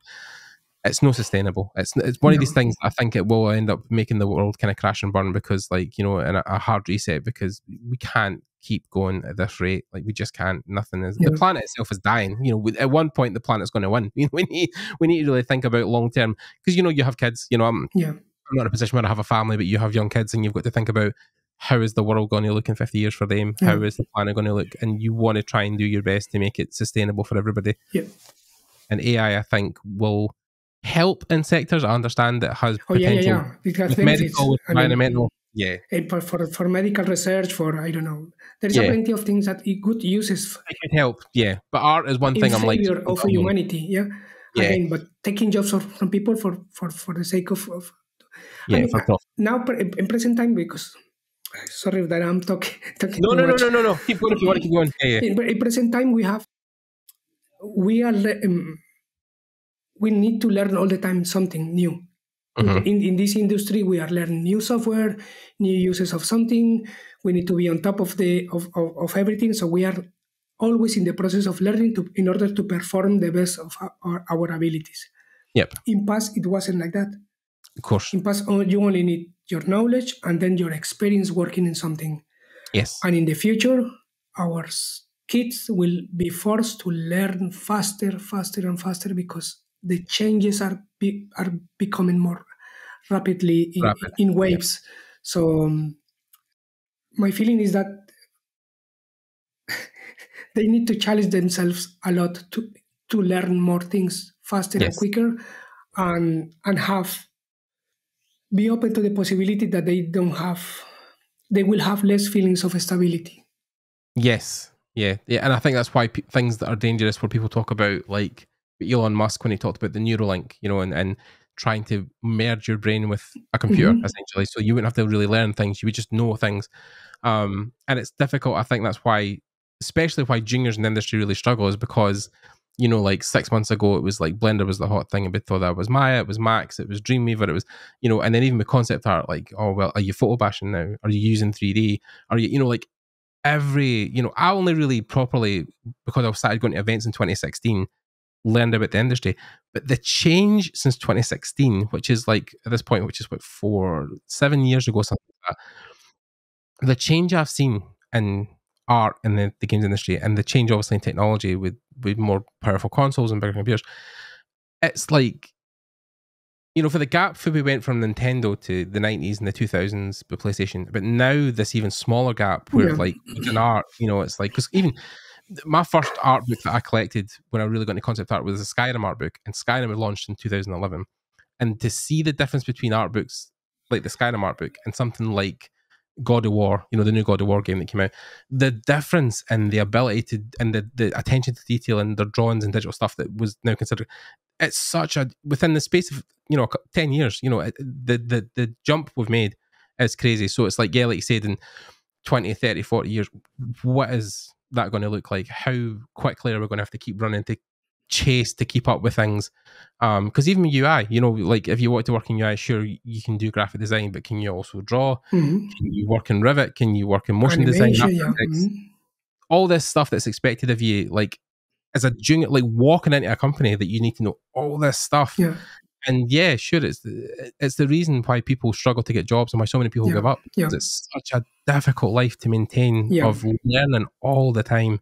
Because like you said, you don't have any time to sit on a bench and just look at the world and watch the grass go by and the wind sweep, meditate and think on your thoughts. And that's the problem as well with the way the world is. There's so much information that's constantly fighting to get in your brain. Yeah. Nobody sits and just don't do anything. Just chill Yeah. and let things flow through your head. Because even as an artist, that's when some of your best idea comes. When you make space, Yeah. things rush into it. Yeah. And yeah, it is a real difficulty, younger people, people who, again, my partner's a teacher, so she's teaching people who are 17, 18 years old and going into the world. And the reliance on technology and phones and watching TV and and almost none of them read really for fun or read books anymore. And I can sit with like an art book I've got in the background that, like, I'll sit and pull one of those out and just flick through the page and I'm reading I'm reading Rick Rubin's book just now and a couple of other things. But the ability to just sit and learn, and even learning art from books. I mean, I remember when we were studying graphic design and our teacher got sick of us Googling stuff and sitting on Pinterest, and he took us to the school library and made us, every one of us, pick a book and just take the book out and read it and look through the graphic designs in that. Because books are obviously, they're super curated. The things in them, people have really put attention into making those things amazing. So, like, if you really want inspiration, go pick up a book. Don't go on the internet and Google search or go on ArtStation. Pick up a really good book. Like the one I have over here, which is a really great one as well is so we talked about Aaron James Draplin. So he has a book which is I think almost everything or pretty much everything, and that's, you know, the cover is his entire career of graphic design, which I love. He done one of his TED Talks. He talks about how one of his icons he got paid $40,000. One of his icons he got paid a burrito. So it's like, yeah, like he really is living proof of like living the dream of graphic design and living inside your head and trying to build things that are different, because nobody makes logos like these. Aaron stands on his own, but his book is thick with just content of just absolute gold mines of stuff that he's created over the years. So like, yeah, that's what will inform your unique voice, is thinking like that and not, you know, ArtStation, YouTube. You know, sure, you get ideas from there, and it's great. Yeah, for sure you will find. But I agree with you. You know, you need to have resources everywhere, and if we end up only all of us we are watching only ArtStation, we will still doing the same and the same and the same, because our references are the same for everyone. So we need to enrich our experiences and our knowledge. And I'm thinking all the time, like, wait, the brain is a library, and you have resources. You never know from where you will pull out ideas. To do stuff. Which I think is why AI, in a sense, can't yet really pose a threat in my eyes, because it doesn't think outside the box at the moment. It thinks specifically inside the box. It trains on a data set that lives inside the internet, but there's things that live outside the internet that aren't within the internet. So, like, sure, like my sketchbook that I have filled with sketches, AI has no authority over that. Nothing's posted on. But the difference between that and the AI is that the AI is only utilitarian. Yes. It's not in the service of creating beautiness, as the artists do. Yeah, we as artists, as humans, we will be always creating something with aesthetic values and with soul and things. The AI will only create things that are functional. And we are not thinking never in the process. We don't care about what the process is. It's only the end result. And that's the big difference. But in the industries, they don't need the process, and they don't care about the process. They only need the end product. So that's why I'm thinking, like, is a threat, the AI? I mean, I agree. I 100% agree it's a threat. But I don't know. I don't know when, and I don't know how. But, so I've interviewed both Steven Zapata and Carlo Ortiz, and they obviously have been fundamental in fighting it at the moment. I'm totally in their corner. I believe that, no, I'm not saying there's no threat in the sense that it is a threat, obviously, but like, you know, I don't want people to focus on it. I think, you know, keep making art, keep living your life. There's people out there fighting the fight. So don't let it consume your every thought. But yeah, sure, like the ethical data sets, of course, are horrible. We need to sort all that out, and you know, people like Midjourney need to be held accountable. But like, yeah, there's plenty of art outside of the internet that you can focus on, and like you said, it's in the service. And I think what I've seen is going to be the trend, and we've kind of an extent talked about this in the server, the Discord server I run, where a lot of the seniors and leads that have left have talked already about making their own thing, making their own studios. Like, I think that's what we're going to see on the wake of AI and capitalism going rampant in AAA. I think AA studios will appear everywhere. All the guys who were all the leads and the seniors there are going to be the guys who then form their own studios further down the line. I think that was my doorbell. Give me 2 seconds. I'm just going to pause. Yeah, so I think there will be a rise of all these independent studios that will pop up, and people will start making their own stuff. But then, because they're artists that live for that experience and are at AI, they will probably build these experiences that they'll focus on the human element. They'll want people to come and work for them that are artists and not prompters or stuff like that. So I think definitely it's going to have its place in the world at one point. I don't think we can run away from it at this point. It's going to be here. But we have the power. Yeah, we have the power as artists and developers to make our own thing, our own corner where we can work as well.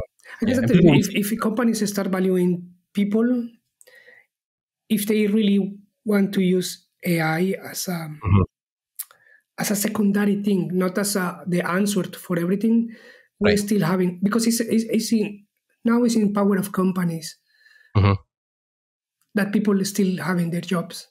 But it's strange for me. It's harder for me. I don't know. I'm a septic guy, you know, and it's hard for me to portray the future because I don't even understand the present. In Yeah. the meaning that I don't know how you can. What I will say probably is horrible, but I don't know. No. I don't know how people can win money playing games and streaming themselves playing games. No, of course not. It's a very new technology, and streaming in general is a thing. And No, yeah, I I don't know get why. it. I don't know why you want to spend time watching someone playing games instead of Yeah, playing you the game. yeah. This is something that It's I don't understand, and it's my personal point of view. yeah. I So, think it's no. On you go. On you go. so I don't know. I don't know how it's possible that someone Hmm. is living or having a paycheck or covering their houses and their expenses or whatever at home, only streaming play video games. Yeah, It's something that it's I don't understand, but because I old. yeah. No. But I think it's for me, the way I understood it and the way I've almost experienced it myself, being a wee bit younger, is a lot of people who were anti collective sports, so they wouldn't be into football, baseball, soccer, stuff like that. So they then went to their computer because that was their safe haven, and then they found other people who were like minded on the internet who played games like them, who could connect in a way. And you form what they call a parasocial relationship, where you form a relationship with someone who you don't have, you don't know them personally, but you understand them as a person. And it almost is like now with esports and stuff like that. It is our version of football, soccer, baseball. There's a version of that where people play games and they watch and they get excited because you remember the excitement you had playing those games when you play them, and then seeing other people have that expression and that happiness as well fills a part of you. So understand that to an extent. I think sometimes it's difficult because I couldn't see any a correlation in why people got excited to go to football stadiums and watch football and soccer people play. I thought that was always something I was never interested in. But my parents were heavily interested in soccer over here in the UK and always went to watch the matches. But I hated it. I didn't enjoy it. So, but then I could watch an esports game being played or watch somebody play a video game because that's been a bigger part of my life, gaming in general. And so I get that sense of it. But with AI, I think is an extension of that, where the media that we've created, the internet, conglomerate machine that's collected all this knowledge of images and experiences and stuff, and then now we're using technology that then extracts all that and puts it in a box. I think was something I saw coming for a long, long time. That's why I've probably also tried to curate my online presence in a sense as well, and keep certain things off the internet, because at one point that will just be all public property. People will be able to access all that stuff. So it's a worrying world that we're kind of going into, but I think humans are very resilient people, and I think as much as we see bad media and bad actors in the world and things that are negative, and we can be pessimistic about stuff, there's also a lot of good people in the world, that are trying their best to save it. So I'm feeling that. Especially the most value of whatever I'm doing for the industry and I'm working for Blizzard is the team, the people I work with. Which is more difficult now after what's happened, recently as well, because that's obviously that's what main reason what is difficult is because you really appreciate the people that work in the company and the quality of humans that work for Blizzard is a sad tragedy for us. Yeah, very difficult time, and like I said, we're both the only people we know who are going through that, and it's fucking horrible. There's no other way to say it. It really is really bad. But decisions are made out with our control that people think are the best decisions for the company. But I remember we were also sharing Satoru Iwata, who was the former president of Nintendo in Japan, and when the Wii U wasn't doing well, or I think it was the 3DS, it was one of them, rather than cut jobs, he took a salary cut. I think he cut his salary by half to balance the book out for the investors. And he talked about focusing on short-term profits over long-term development was always a risky move, because the morale in those teams will never really fully recover. And the games made from that morale, that low morale, sometimes will be reflected in the product. And it's not that you'll ever try to make an inferior product. It's just that when you don't have the same people around you, when the atmosphere has changed and never really will be the same, it's difficult to then make something you feel is authentic or pure, because it isn't coming from the same place it came from when you had those people around you. Because as a UI artist, or you know, guys in Blizzard, you maybe would have had lunch in Irvine at one point and spoke to somebody at lunch and said, "Oh yeah, I'm doing this thing," and then like and drawing this thing, and you're like, "Oh," and they'd be like, "Oh yeah, well, what if you tried this?" And you bounce off people in the team internally and stuff like that, and you know, you get ideas from different places, and people talk about life experiences that you draw on. But then when those people are gone, it's hard to think about, well, what if they'd been next to me when I was sketching or pitching something on Zoom, and they jumped in and you know, thought about something, because they were always good with ideas, they always thought of stuff, but now that person's gone, so it's then hard to think, how's that going to be reflected in my work, how is it going to affect the team in general. So. In some way I think that every experience have something in your unconscious brain, and we are not aware of the fully impact on your character with these kind of situations. And in my case, in my personal case, I will be, because even when I knew the day that happened, everything, I took a day off because I was not feeling well, and then I was I was resting, and then I took my phone and I was looking social media, and I was see something in Twitter, and I saw what happened. So I turned on my machine, and I contact log in my computer and so on, and enter in contact with some people at Blizzard. And in here it was late, in the States was early morning. So I was my brain immediately was telling me, maybe you are one of those that lost a job, but you will not know until the next day. Right. So the dust settles. So and I was like panicking. Of course. Yeah. Of course, you are sad because it's not only you that is affected, but for me was like the uncertainty of what's next. And especially because in my personal case, I am the only income at home. I'm the only person working, and I know. But well, of course, if your income's taken away, then what the fuck do you do? Yeah, it's not easy, and I'm I don't know. There is a plenty of things, and I through my life I crossed to many difficult situations. So I am always.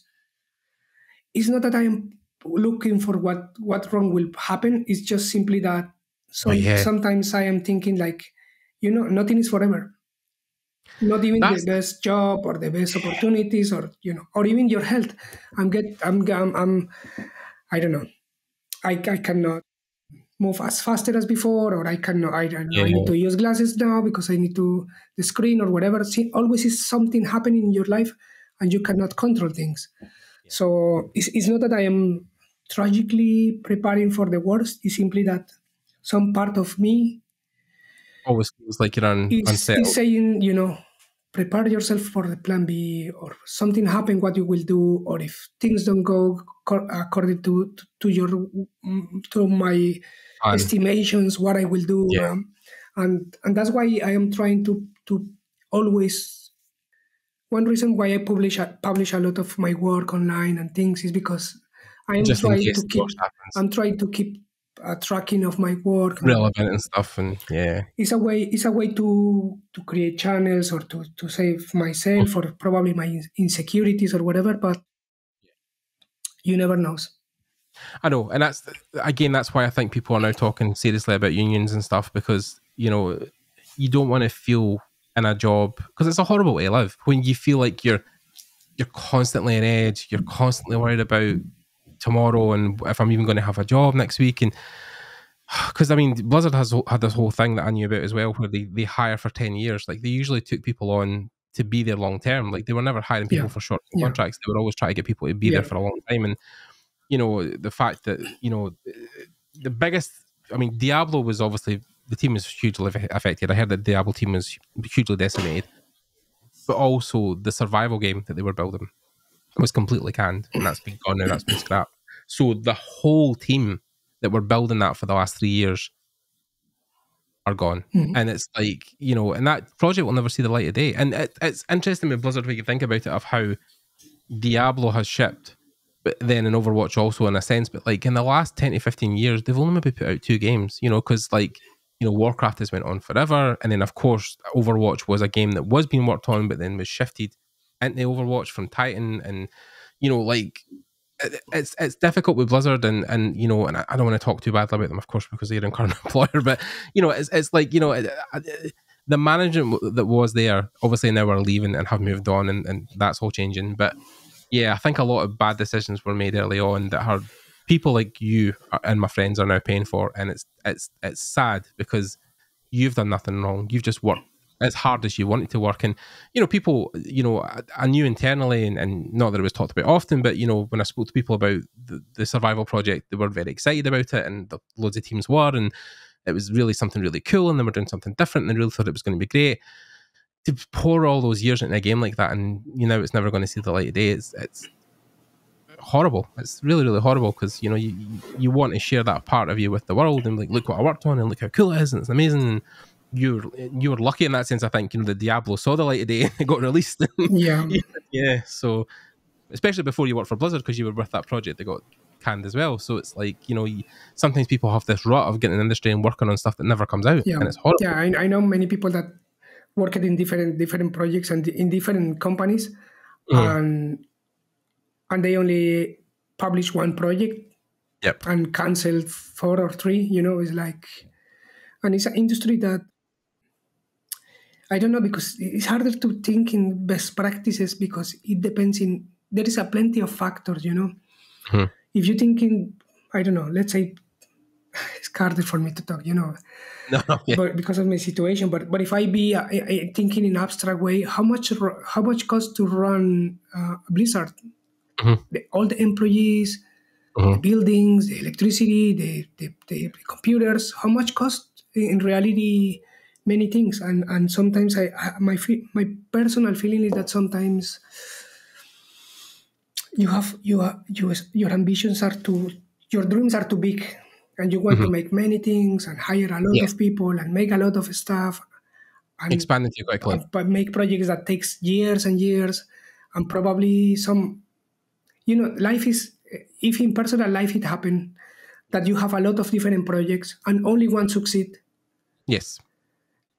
In the companies happen the same. You have many takes, many projects, many things, and probably 1 or 2 succeed and the others not. And it's hard to measure things. I'm not justifying anyone, or because I'm not in brain of anyone. And at the end of the day, of course, the companies want to have a profit, but on the other hand, you need to think but it's profits over people. The That's quality of the quality of your projects are reflect the quality of employees you have. Yes. If The Witcher was good, it's because the employees was good. Yes. If Diablo 4 is good, it's because the employees are good.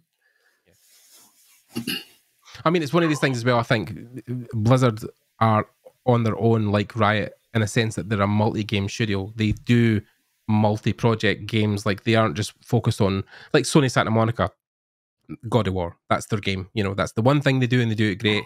But Blizzard have Overwatch, StarCraft, Diablo, all these other IPs that come from one studio. So it's like, yeah, sure, not everything is treated or seen as equal, because Overwatch might have more players, Warcraft has more long-term players.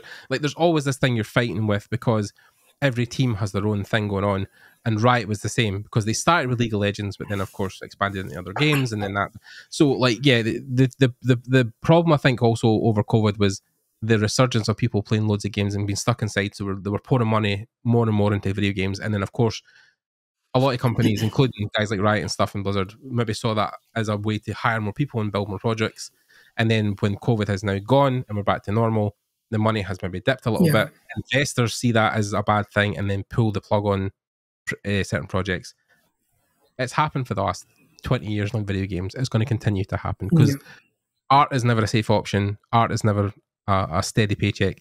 It's one of these things that, like, some things will work, some things won't. And it's just the way the world is, and it's difficult, but it's still, although I say that, it still is a human element. You're still dealing with people's lives. This is what is at stake, and that's why I want to reinforce this concept of the humans. We need to save, we need to try to provide the best quality life possible for the employees, so they can perform the best.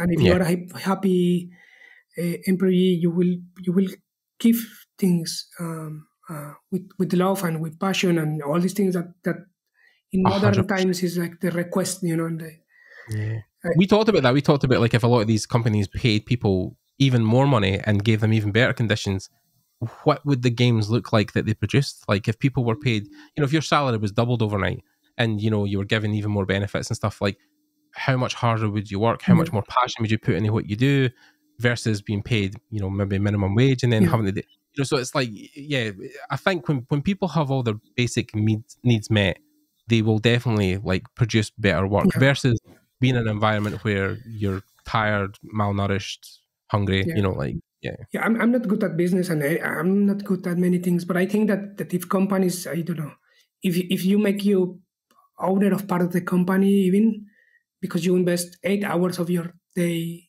in something, Yes. and if you are, I don't know, in past they have this kind of ways to see that the employees have part of the company and they will have benefits from the company, and when you have the feeling that you this big corporation you have part on it, and if the company do well, you will be doing very even well as well. So Yes.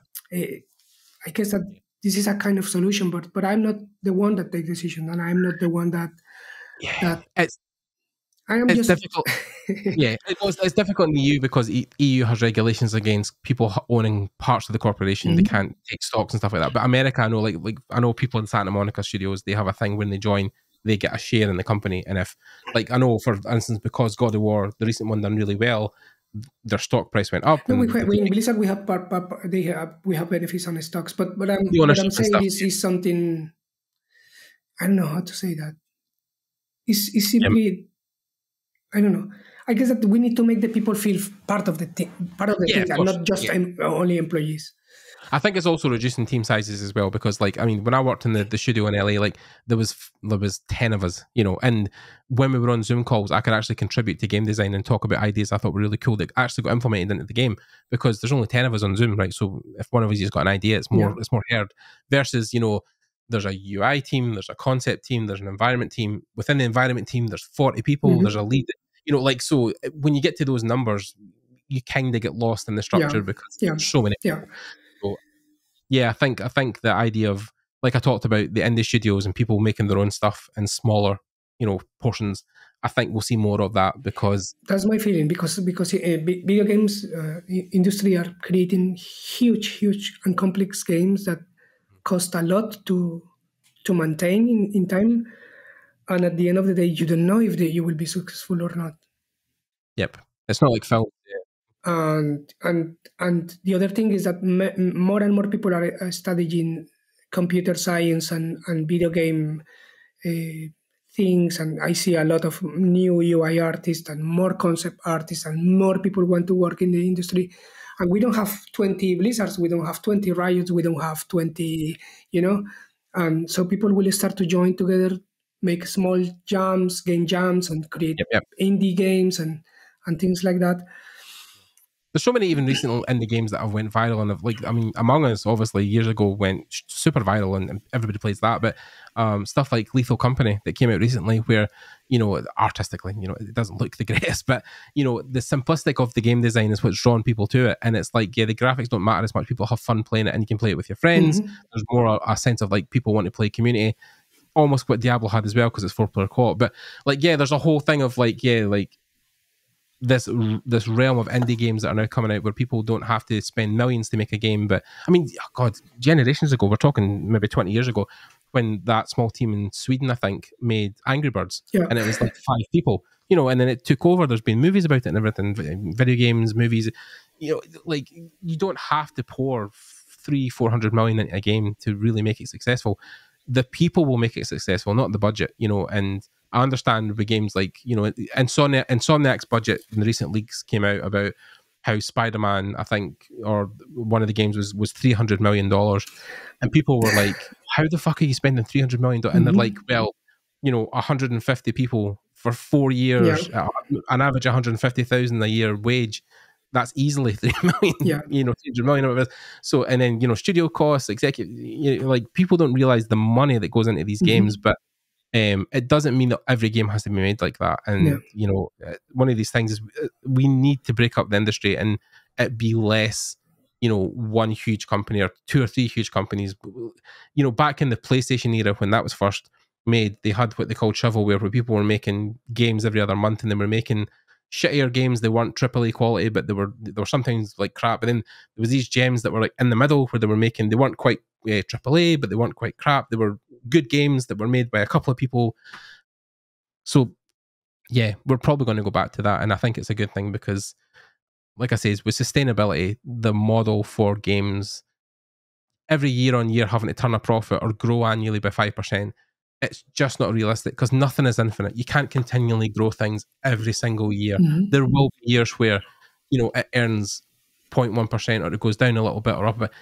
It's the medium of life, because people will have more money. And even that, like, the way the world is now with cost of living, people have less money to spend on video games. So of course they're buying less video games, because, they don't have enough money. They don't have enough money to buy a new game a month. So yeah, I think the AAA space will be shooken a little bit with the AA mentality of people coming and forming their own studios and making their own thing again. Yeah, but I have the same feeling. And, people are being laid off, so there is a plenty of ideas that many employees want to create their own studios and try to do things in different way in order to save work for people. But I don't know. There is a plenty of room for different takes, and anyway, it's hard for me. Yeah, it's hard for me to think about what could be a good solution for the industry and for people. I don't think anybody has a solution right now. It's a very complex problem that I think is going to take a bit of while for people to work out. And I guess that the answer will come from different things. There is no only one directional answer. It will come from the economics, from technology that the people are using, from how many people really need in the teams, and there's plenty of perspectives that will benefit to the answer, but I don't think that is only unidirectional. Yes. I don't think there's going to be one, like you said, one solution. I think, 3 people from Blizzard might form off and make one company that makes a game.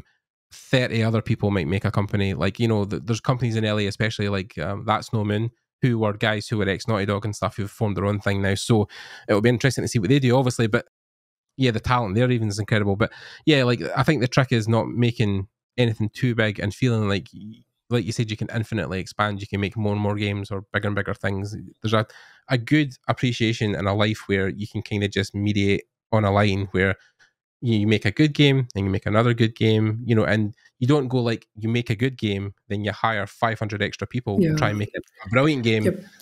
Just try and maintain the level of making good games consistently, and that would be more sustainable. That's my personal take on that. Whatever I'm saying, is my personal view always, and I'm not taking the voice of the companies I work for or the projects I work for, and I think that I guess that companies need to start in how create this kind of situations where you can having a good and okay project is okay, and if you are successful, you don't need to start thinking like we need to hire more people and more things, and because running more companies, you need to have more spaces, more offices, more taxes, more whatever, everything more. So you need more money, you need more revenue, and you need to profit more, and I mean, we've talked, which we can totally talk about, because when I interviewed Marek recently,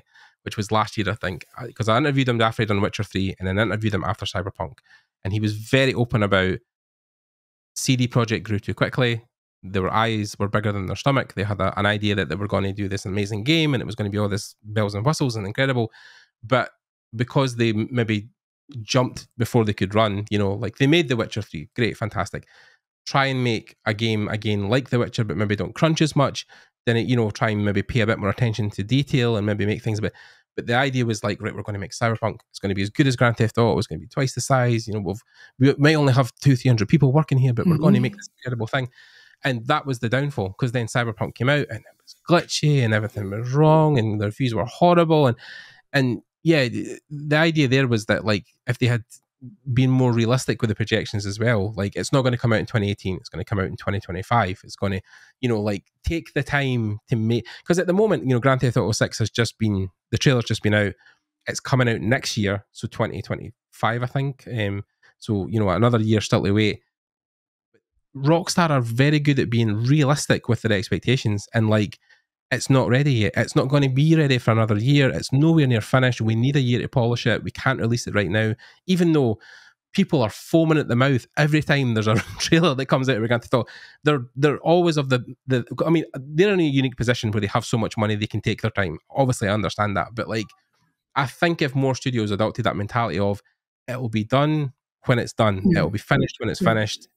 Let us have our time. Let us make it good. That would go way further in sustainability also. Yeah, but this is the model business. You know, you need to say when game will be available, and then you need to start making pre-sales and you know, like, I don't know. There is it's the capitalistic society idea of that, like you say, profits, margins, money over people. Yeah. You know, before you see the game when you saw it in the stores, it was not announced. You just see the game there.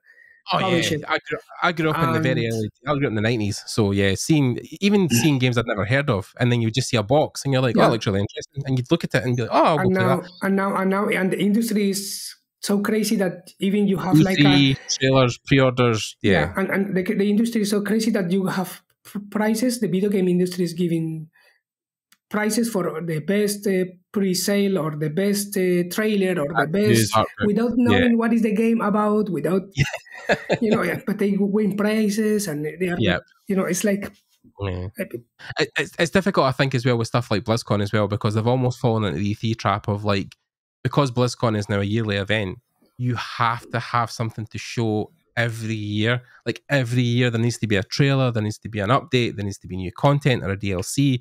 Like, it's very unlike Blizzard now to go years without announcing anything, where that used to be what Blizzard done was, you know, they'd release something and then be like, oh, well, we're working on something, but we're not ready to talk about it. But now at BlizzCon every year, it's like, oh, what's the trailer going to be? What's the expansion for Hearthstone? Are they going to add a new hero for Overwatch? You know, it has to be constantly something new every single year. And that's in itself a trap, because then you're constantly chasing that cycle of releasing stuff every year. I think that this is the nature of having games that have a long-term life. The live service games, You need to do something new for the game to keep it alive. But when you have, you know, I don't know, another kind of game that have only one run and you have an experience. The game is an experience and not just coming back. To talk on that as well is like something like Larian Studios, who made Baldur's Gate 3. You know, they again took their time with it. A small studio. I say small, they're 200 people, but still, it's a smaller studio. It's small. Yeah. But then, like, the years they took to polish that, and even I think it was in early access for something close to 3 years. But now that it's been released and it's feature rich, it's full. There's no DLC, there's no add-ons. You know, everything is in the game. That has outperformed and outsold most games because it's such a more fuller package, and people lovingly took time to make that incredible and amazing, and thousands of hours of dialogue and writing, and you know, and that was, you know, from a smaller studio and smaller budget, but like because they took the time to make it incredible, because they didn't follow the trend, they didn't do live service, they wanted to make a game in a sense like what Witcher was, where when it was released, the game was the game, everything was in the game, you weren't chasing DLCs and downloads. But it shows when games like that come out, people respond super positively to them. They're really enthralled about, like, oh my god, it's feature rich and it's got all this stuff in it, hours and hours of content, I can play it for hundreds of hours. And versus, like you said, the live service stuff that lives off the back of content being pushed out every year. But again, it depends in the game, depends in the model business, depending the gameplay, depending. There is a plenty of variables that make every case unique. And again, I'm just I know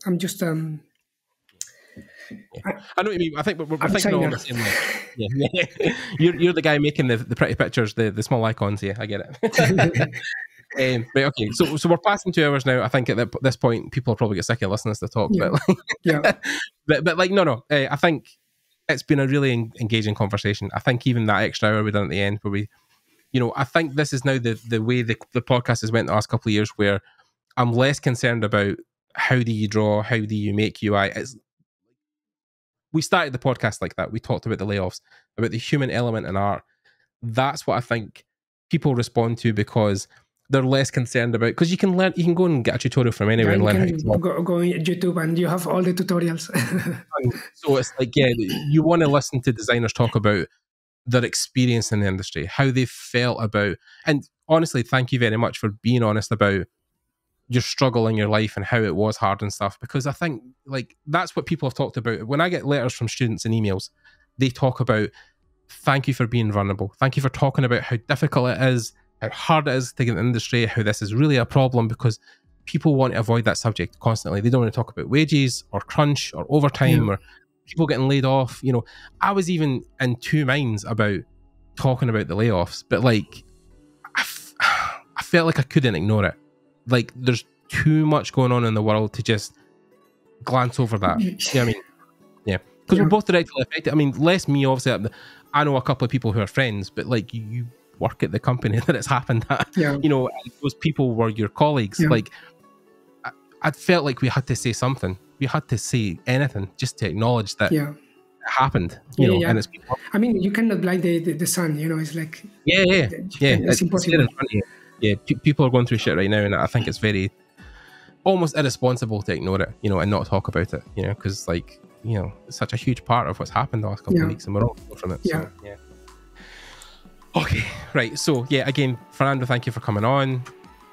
It has been great talking to you, genuinely. Like, I handpick my guests to think about people that will give me an interesting conversation, and I think every time people surprise me, but I have enjoyed the human connection we've had by talking. I think it's been really interesting and really awesome to talk about life in general and how that's affected us as artists. I think it's really incredible and important for people, younger people, to really cling to, is the human element in the room.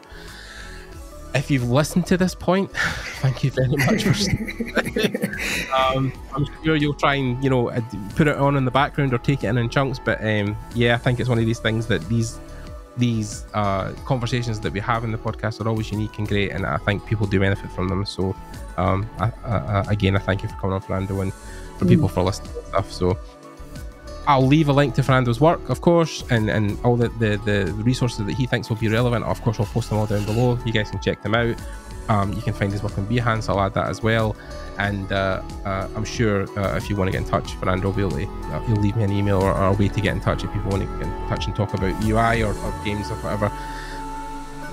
Check out Diablo IV, of course. Check out the stuff from Blizzard, and check out his work. And we have other podcasts, other episodes. You can find us on Google Podcasts, Spotify, iTunes, all that kind of stuff, and of course YouTube, where we have a video podcast as well as Spotify. So check all that stuff out as well. And again, thanks to Fernando, thanks for you guys for listening, and we will see you all in the next episode.